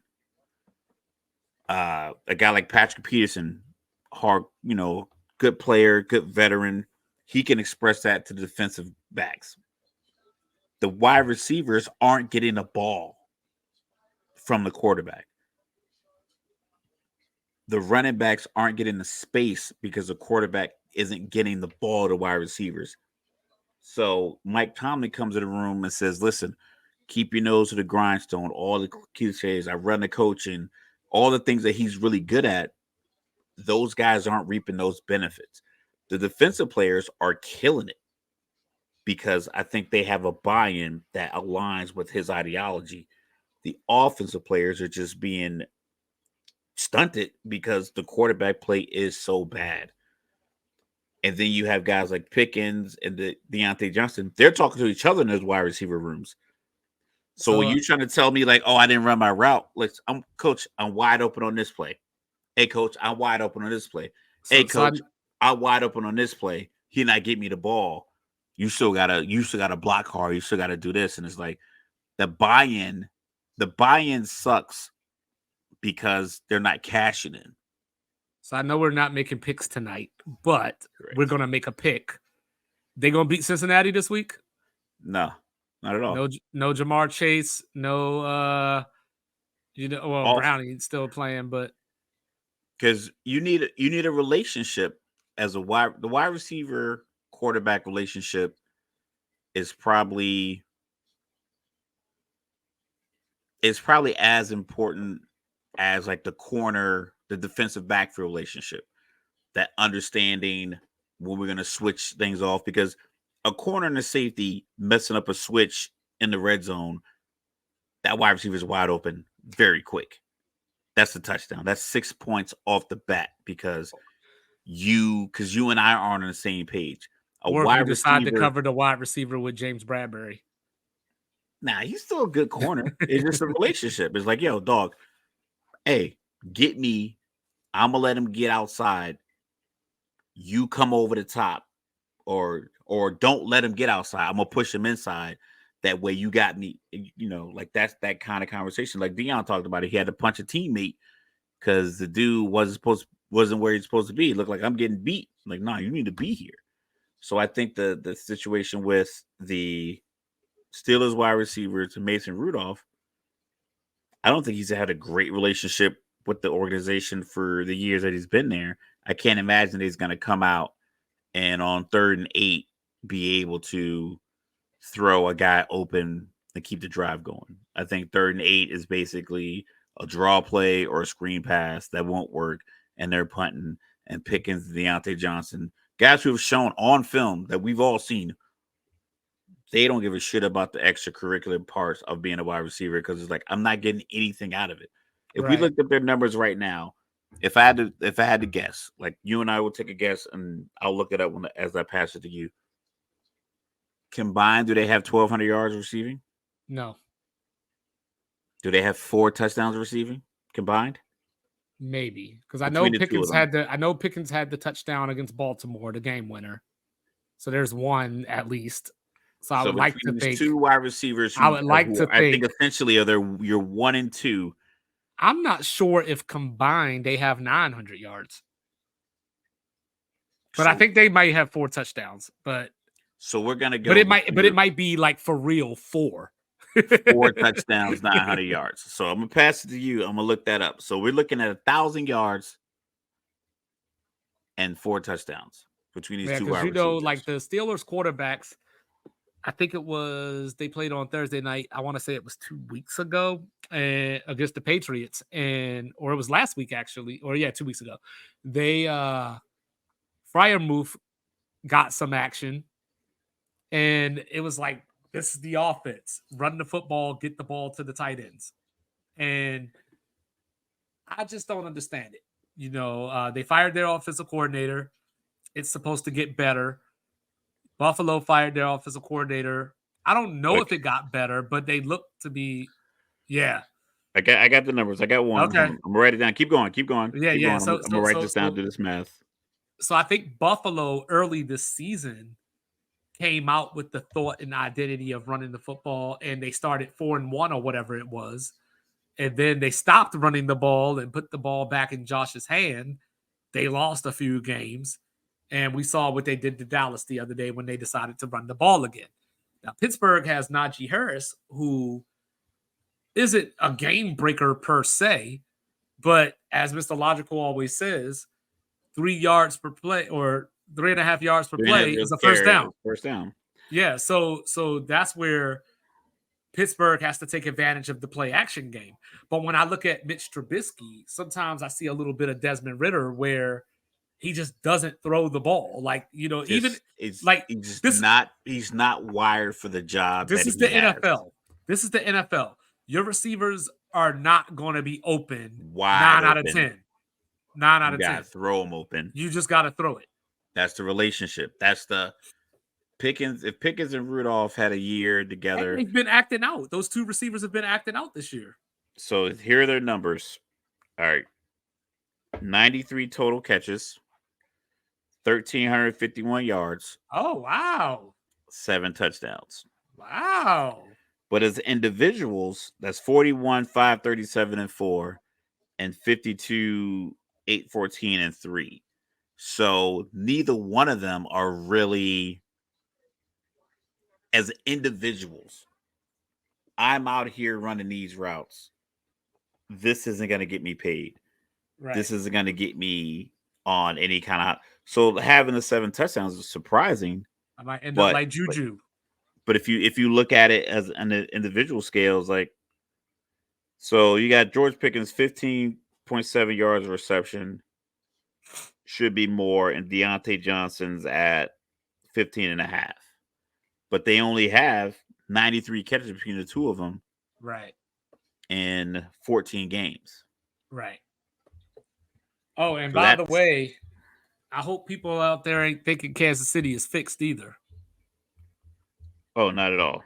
Because they still didn't look good against the Patriots.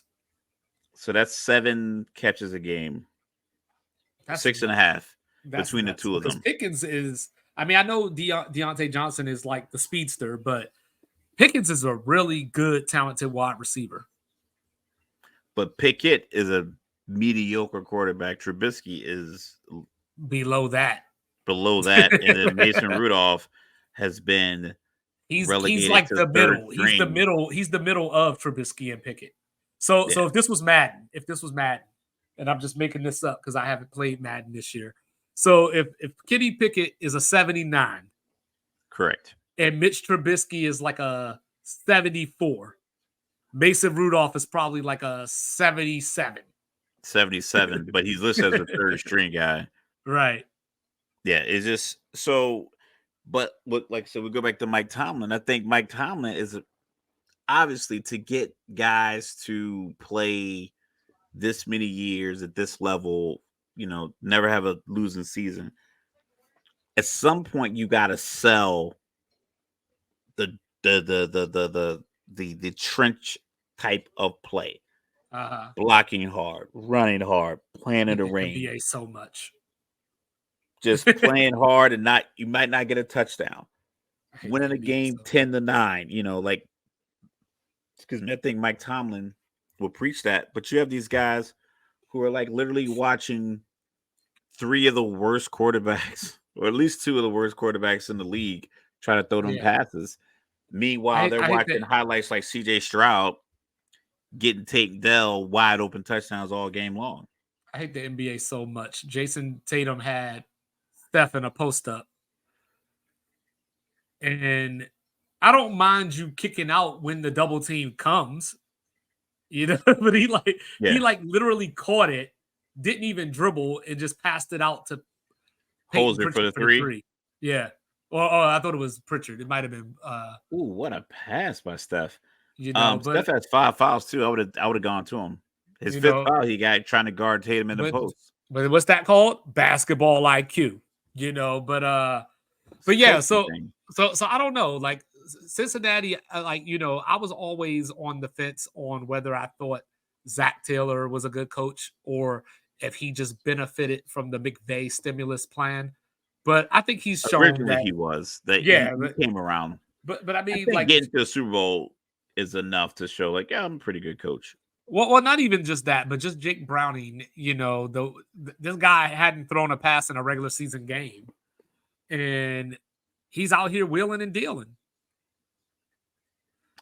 Cincinnati's still alive for the playoffs. Some guys have it, and we talk about the draft because we did our live draft this year. Right. We'll do it again next year, and we'll have the conversations leading up to it. It's just you can look at a guy You can look at the measurables. You can look at the size of his hand. You can look at whether he wears gloves or not. You can look at where he played. You can look at if he had a former NFL coach as offensive coordinator. All of these things. But when it comes down to it, does this guy know where the ball should go on the first read and the second read?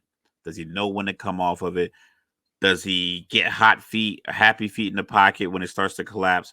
Or does he look around? Because I saw some plays. I'm trying to think, what game was I watching? I'm not sure what game I was, but I remember watching the pocket just collapse and the Mm-hmm. quarterback just held his own, maintained, stayed in the pocket, didn't scramble out, waited, got the pass out. But then I see plays where like Zach Wilson, the first read's not there, he's gone. Or Justin Fields, the first read is there, he doesn't throw it. Desmond Ritter, like I said, I watched the game in the Jets at MetLife Stadium. They called the route. It's a deep post route.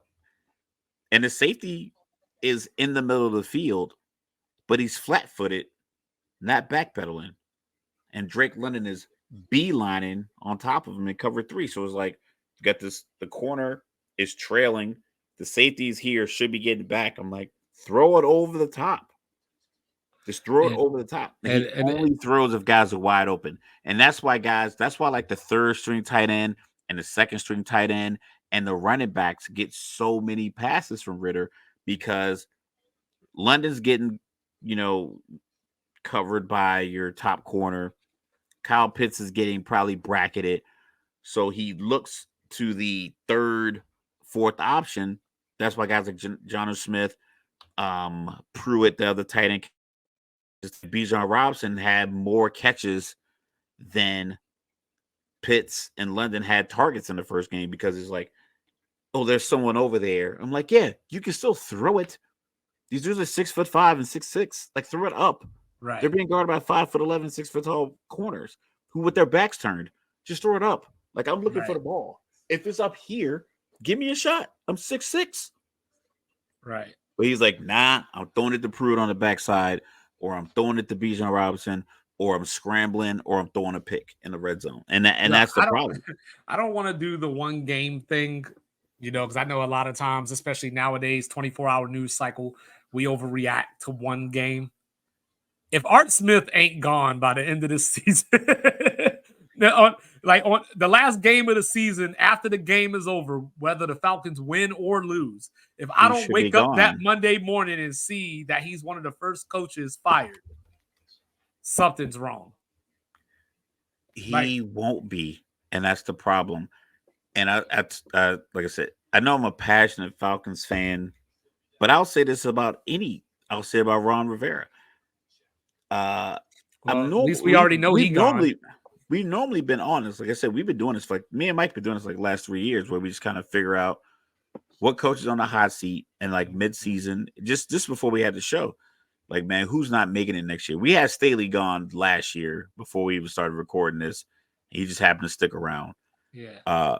But the problem with Atlanta is that we have shown enough for me to sell you optimism if I'm Arthur Smith's camp.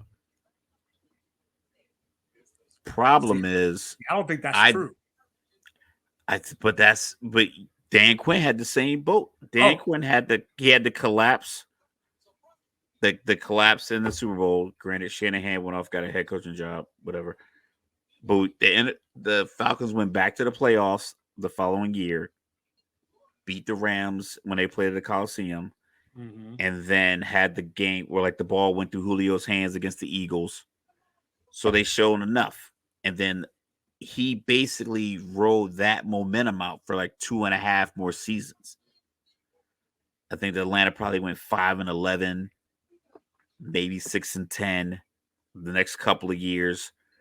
And then midway through 2 years after that playoff loss, that was a year when they kept losing games. They lost a game to Dallas with the onside kick. They lost the game to I still Chicago. have nightmares about that, and I'm not even a Falcon fan. They lost the game to Detroit when they were up, when Todd Gurley wasn't supposed to score. So games like that started happening all the time. And I'm like, you gotta fire this guy because that is the mindset of the team. Is like they Mm-hmm. can't close out these games. And it just kept going and going and going. And then it took until like the middle of the following season for him to get fired. Arthur Smith has you can 7-10, 7-10. This year he's probably gonna trickle around that same range, 7-10. Maybe they look up and go 8-9. But if you dig deep into the numbers, if you look at the prior schedule like you like to do, Atlanta's had 4 games since he's been coaching. So this is 34, 48 games. There have been 4 games where they scored over 30 points, 30 or more Mm-hmm. points, Mm-hmm. and they lost one of those games. So they're 3-1 in those games. So 48 games, and you're an offensive coordinator, and we haven't scored 30 or more points more than 4 times. And I was telling this to my dad, I should have researched it. I don't think Atlanta has a win by 3 possessions since he's been coaching. I'm talking 17 points. 17 points is 3 possessions, 2 touchdowns and a field goal. I don't think they have a single win by 17 or more points in 3 seasons. Indy just got one over the Steelers. Mm-hmm. Buffalo struggling, just got a 3 Indy point had one possession. against Houston earlier this season, so they got 2. At The least Jets just beat Houston by by 24 24. points. Yeah. So it's like you don't have a single one, and Zach Wilson's been on and off the bench, on and off the hot seat all year long. I think he has a couple. So how they say there's no such thing as a dumb question? Let's hear it. I got a dumb question for you. All right. Can the South, and by the South I mean NFC, can they get 2 teams in? No. Because just in case you didn't look at the schedule, and just in case a lot of people didn't look at the schedule, on Thursday night, the Saints come marching into LA to play the Rams. If they can win that game, it gets interesting. Can I get 2 teams in? The NFC is so trash. Well, Tampa just beat Green Tampa's Bay gonna and made win the me look like a division. fool. Tampa's going to win the division because I think their quarterback and wide receiver combo is competent. Yeah, they're playing the best. The quarterback. He might not be the best quarterback or the most talented out of the group, but he's playing the best. Better with his wide receiver core than the rest of the division is. Right. And I think Olave's still hurt. I don't really have a lot of faith in the Saints, and like I said, I don't think they have a lot of faith in Derek Carr. But maybe they sneak in. But Seattle's win over the Eagles definitely keeps them out. I don't think Atlanta gets to 9-8, which 9-8, you need 9-8 to get in the NFC playoffs at a minimum. I don't think Atlanta gets to 9-8. I'm not sure if the Packers get to 9-8. Yeah, so looking at the NFC right now. Looking at the NFC, I'm looking at. All right, so 49ers 11-3, Dallas 10-4, Detroit 10-4, Tampa 7-7 as your division leaders. Philly 10-4, they're getting in. Then you got Minnesota and the Rams both at 7-7. Correct. Seattle at 7-7, but they lost to the Rams twice. Saints at 7-7. Falcons and Packers at 6-8, and the Falcons close with the Saints. Yeah, go ahead, scratch those 2. So yeah, it's 19 trying to get 7 spots. I could see the Vikings falling out from 6 to 8, in Seattle and the Rams, and I could see the NFC West getting 3 teams in. I could see that. I could see that. That's what I think. Maybe is the, the most Saints likely. sneak in, but the Saints might sneak in off of simply because someone has to win NFC South as a well, the Saints, they one got of it in these front 7 of them. 7 teams. Yeah, They got it in front of them because after the Rams, they go to Tampa, and then they close out with the Falcons at the House of Horrors. Yeah. So the Saints, it's between the Saints and the Seahawks at 6 and 7, as far as like those spots. I think the Saints can get in. Just because I think they are, as much as I don't want them to be successful, I think they're better. I think they're a better balanced team. I just think they're just not managed properly. Did you see the Green Bay stat the other day? What's that? The dumb stat. This is their first December loss at Lambeau since 2019. That's not a dumb stat. That's a marketable, reasonable stat to brag about. So Baker Mayfield with the perfect passer rating. Yeah, like I said, I think the Tampa Bay probably finished the season 10 and 7. I guess if you're Tampa, I guess you think about giving him a contract. That depends what kind of money he's owed, like what kind of money he's expecting. Because you know how like the NBA contracts are built to where at a certain age you get this much of an extension. Right. Is he willing to play? Is he willing to do 3 years, 90 million? Maybe I would think not. so. I would think he would, because I mean, who else would offer him that right now? I mean, granted, he's playing well, but I mean, just looking at it, who would offer him that? You're his agent. I'm the GM. No, you're the GM because you're saying that I'm the agent. I'm looking around like Matthew Stafford doesn't have many years left. Does he retire after this year? Is Seattle, are they off the Geno train? Is Denver willing to take the hit on Russ and then bring another guy? I don't know if they're willing to bring another guy and pay more than $30 million. The Jets have Aaron Rodgers, so that's not a Baker spot. Dallas is locked in. The Chargers are locked in. Cincinnati's locked in. Pittsburgh willing to say we made a mistake with Pickett?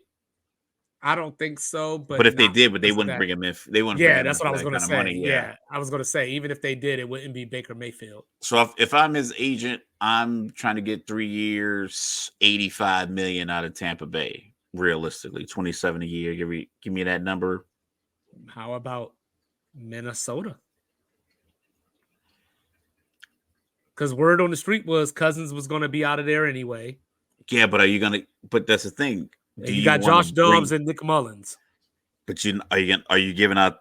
Are you doing a New Orleans deal? Because people saw what Derek Carr got, and everyone's like, I don't want to do that.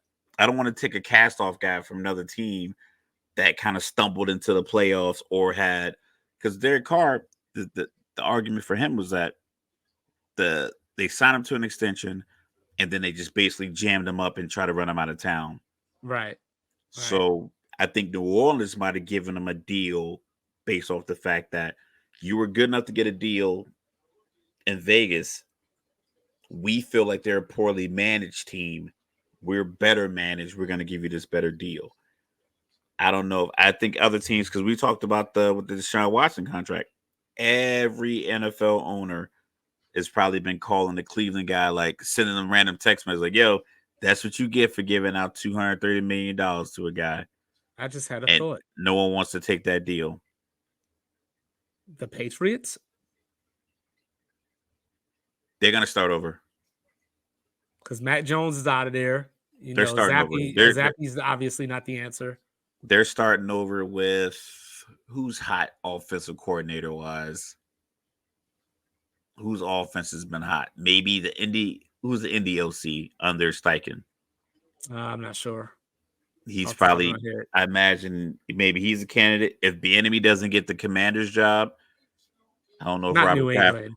Not New England. No, I wouldn't think. I don't think he has a temperament for it. Yeah, but I have a feeling New England, because if I'm New England, I'm starting over. If I'm the enemy and I don't get the Washington job, I'm going to Atlanta. Or if not Atlanta, I'm looking across to Nashville. With Vrabel? Yeah, if he's gone, go take Vrabel's over. locked in. Go take over Will Levis. Nah, Vrabel's locked in. I don't know.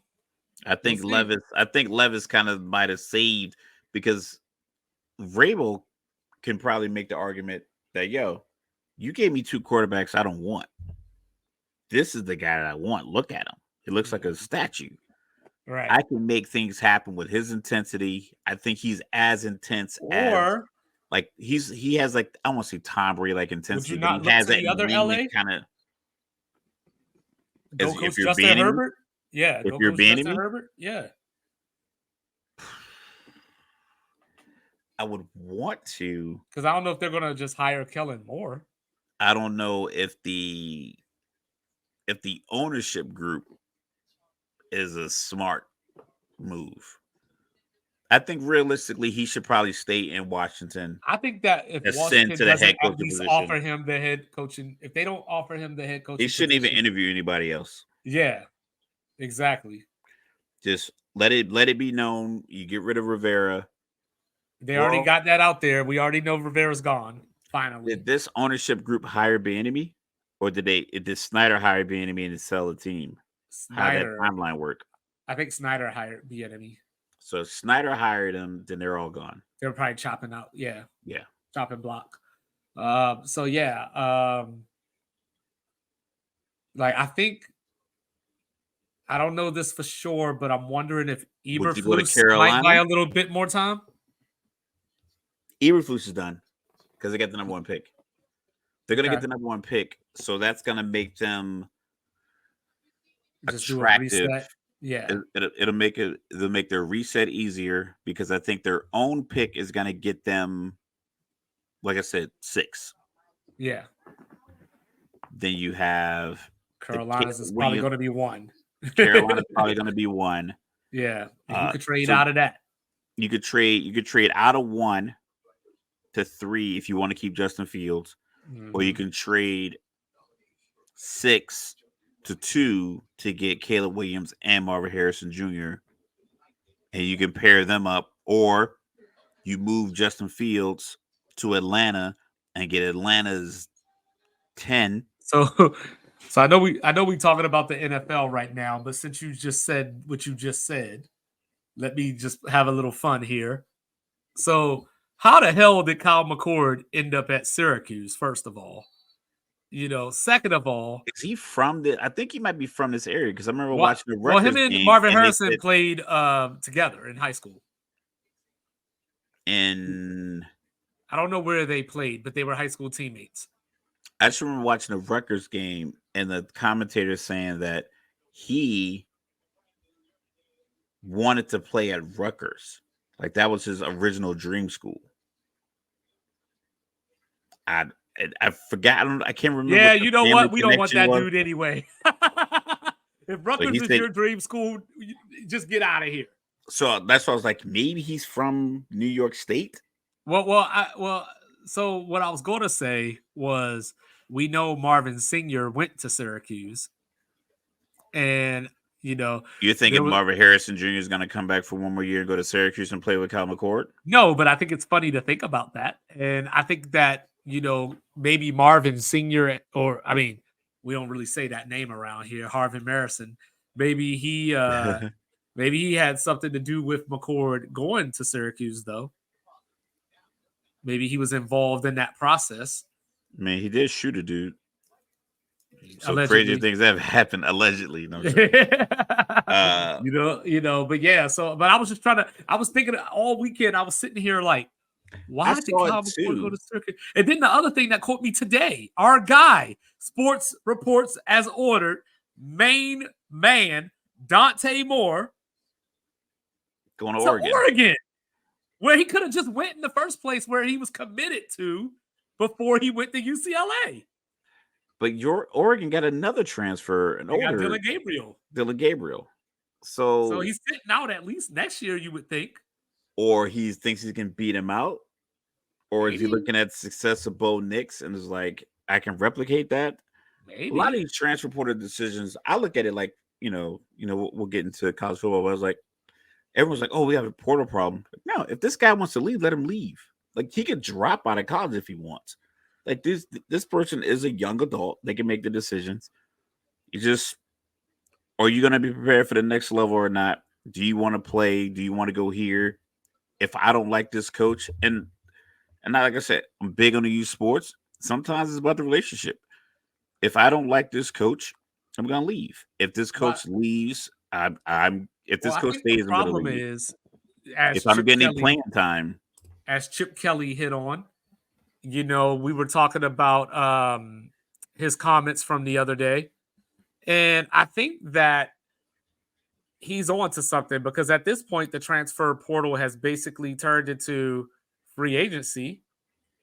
Like where guys are leaving just to get the bigger bucks. Like a but guy I that don't think I think that's one of those false narratives that if we dug into it, it won't really fit. It's like all these people grew up with single moms. It's like if we did the math, it's like that's probably not the case. well, so like when I It just look at sounds it, good. I think what it is that the transfer portal used to be such it used to be so pro coach mhm, and it was never pro player because you can go like we probably said this before on the show.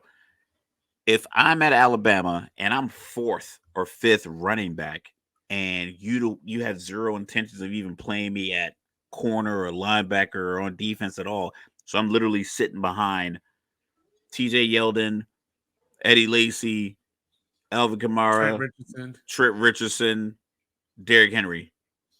I'm like, I'm looking around like I can't beat. Like if you saw Derrick Henry and he walked in and said whatever, he was like, "Hey, I'm the new punter." You're like, I'm not beating this dude out for this spot. I don't care how hard I work. I am not beating him out because even if he doesn't hit the hole properly, whoever tries to tackle him will not do it successfully on the first go. So he's getting 4.5 yards. Even if he doesn't, he can line up wrong every single play, and the quarterback could just put him where he needs to be because he Yeah, is Derrick Henry and he's 6'4", 220 at 19 years old.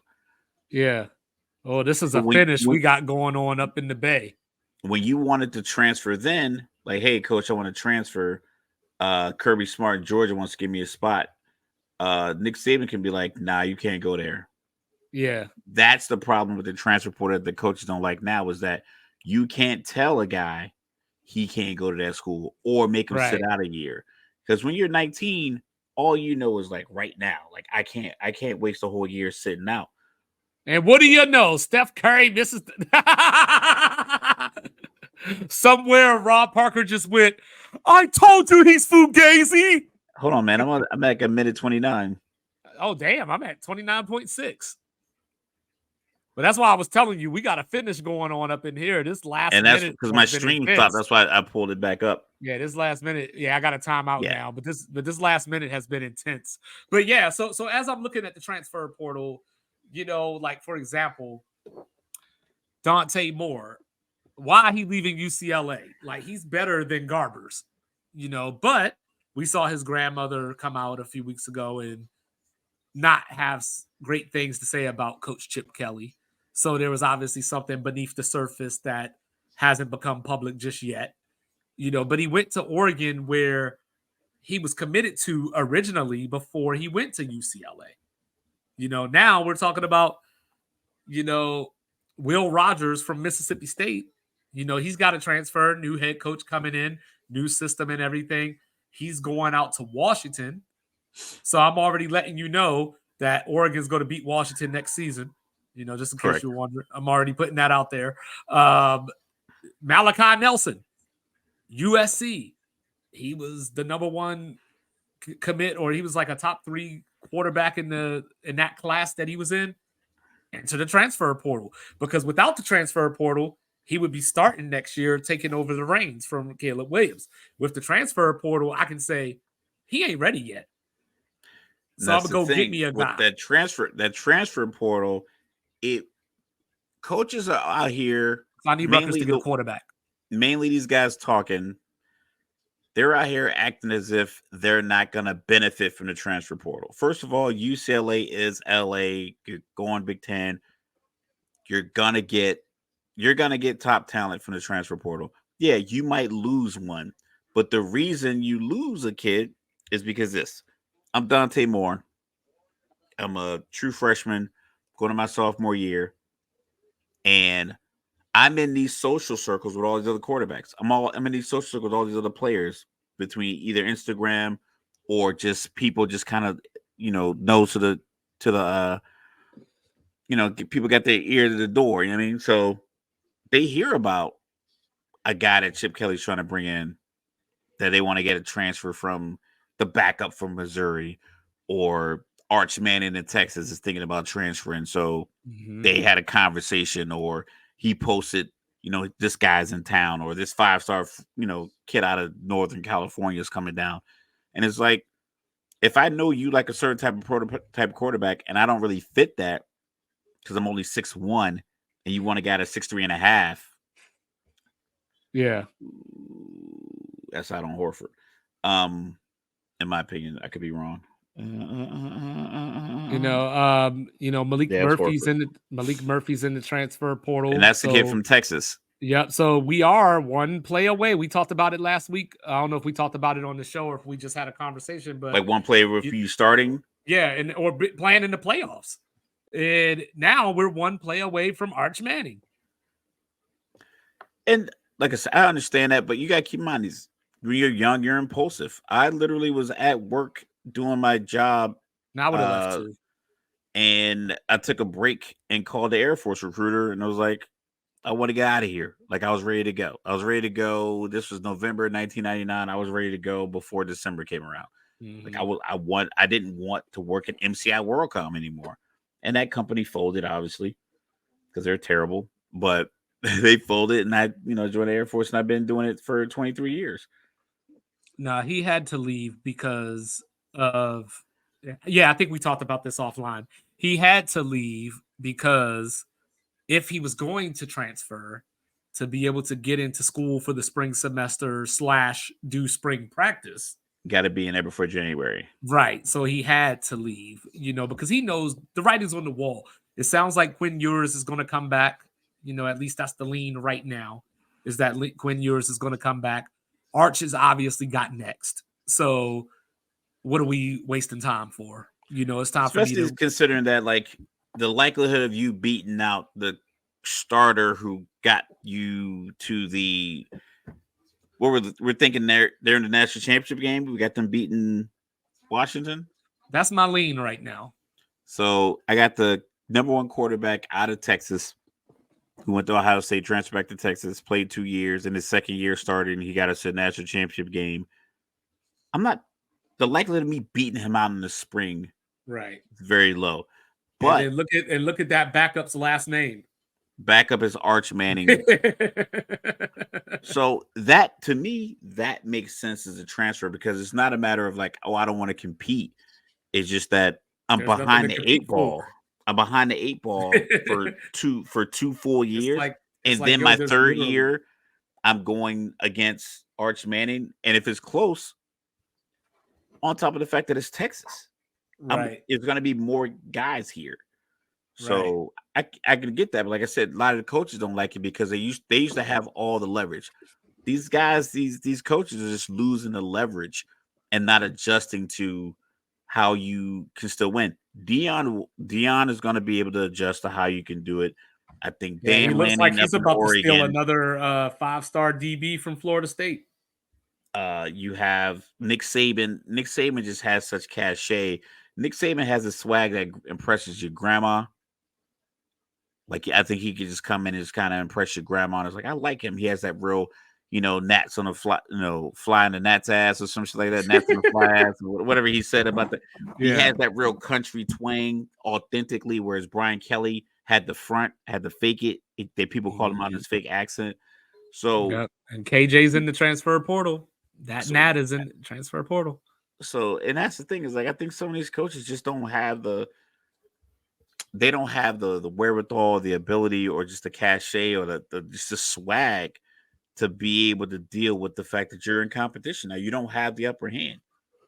So now you got to work at it. You have to work at keeping your players. You got to work the portal. You got to work the boosters to get the NIL deals. You have to do more than what you did 8 years ago Right. when you got the job. Right. So you can take your 8 years of salary and your all your years in college football, maybe become a college football analyst and get out of the biz of recruiting. But if not, don't get on TV complaining about the transfer portal. Don't get on TV like Chip Kelly. I sent you the clip was advocating for the girls volleyball team out of UCLA, the girls softball team. They should be playing Arizona football. Stop it. You don't care about them. You only care about football. Like I said, my famous phrase, don't piss my pocket until it's raining. You Right. don't care that UCLA is going to the Big Ten to play, mainly football games. That's where the money comes from. You don't care that the UCLA swim team has to swim against Ohio State. Yeah. That is not a concern of yours at all. Coming out of Jersey. Yeah, because they're gonna fly on a plane. If they fly on a plane, listen, I fly to California, Utah, Vegas. It's 4 to 5 hours. If I had to fly to Texas, it's 3 hours. I'm not gonna be like, oh, I gotta go all the way to Ohio for the swim meet versus flying up to Oregon. It's like Right. I'm on a plane. So it's like, what's the difference? And I'm 20 years old. Like I Right. can survive this. I'm not a 75-year-old swimmer. Like I can survive traveling a little bit, staying in a hotel, living out of a bag. Like I'll be Mhm. fine. I can still swim, with a little jet lag. Yep. So yeah, all these coaches getting on here trying to acting as if they're advocating for these other sports, and you don't care. If you care about those sports, you wouldn't let them spend $1 billion on your new training facility. Right. You would take a $800 million training facility and spread 200 million around so the swim team can get a bigger pool or so the tennis team can get better rackets or whatever it is. You would not have $1 billion facility. The reason you Mhm. have PlayStation 5s in the locker room at Oregon with all the Jordans and all the cleats that are limited because you want to bring in that 5-star kid from California, the 5-star kid from Hawaii, or the 5-star kid from Florida and walk him around the facilities. And he can look at the 100-inch TVs that have PS5s and Xbox Series S and X all connected to them because Right. every bit of that $1 billion that went to that building, you want all of it. Speaking of Xbox, get it off my chest. Why I gotta have the Xbox Series X to play the Generations feature on NBA 2K? Why can't my Xbox One go into the 80s and rewrite Showtime? Why I gotta have the Xbox Series X to do that? Because they want more money. You know what I'm saying? BS. I'm gonna just get it on PS5. Screw you, Microsoft. You know what I'm saying? I'm still rocking my old Xbox. Every once in a while it cuts off because it gets a Hey, I little still super play warm. I'm still playing NCAA 14 on my PS3. You know, every Friday night till about 2 in the morning, I'm up playing Yeah. that game. And Game is a you know, game. It's relaxing. but My I old finally man. broke down though. I finally broke down. Did he block that? Oh. Yeah. That's why I was making that face a couple seconds Oh. ago. But yeah, but I actually broke down. You know what I'm saying? I finally got Madden. You So know, you got so the update. I haven't played it yet, but but we'll see, because I wanted to get 2K, but it was sold out in like 8 different stores. So I was just like, I'll just get it another time, but It's a fun game. I like it. but yeah, that's how you know I'm old. I don't get the games on their releases no more. You know what I'm saying? I was gonna get Call of Duty because that's normally what I get myself. I get Madden for my birthday because it comes out in August. My birthday September, and I get Yeah. myself Call of Duty in November as my Christmas gift. You're just hating on 2K, huh? I just can't. I just didn't get into it when I was like learning games, so I just never got into it. Yeah, I it's have a been pretty playing bad the style that I last. like to play. I like to play a certain way on Call of Duty. I like to play a certain way on Madden, and I don't really have like room to learn another It's game. been pretty bad the last 3 years or so, so you're not missing much. It's the same thing as Madden where they just make the same game every year and people just buy it because it's the only thing on the market. Like people play like with the court, like you can go up and down, and then some people play with it side to side. I just Yeah. don't have like I said, I don't have Well, like 2K the did the muscle same memory to thing. play it. 2K did the thing where it's all about the money because, these people are creating their players, buying them clothes and doing all this thing, going out to the rec in the park. And so so they don't care about the people like me, the old guys that Just want to the play online. association, play the franchises and all this stuff like that. It's all about what you. So they do everything on that mode to get your player all souped up, See, and then the rest Madden of the game Ultimate sucks. Team is the same thing. You get your Yeah, own team souped up. But for me, I like taking the Falcons and just playing online straight up. yeah. I mean, And video games are fantasy.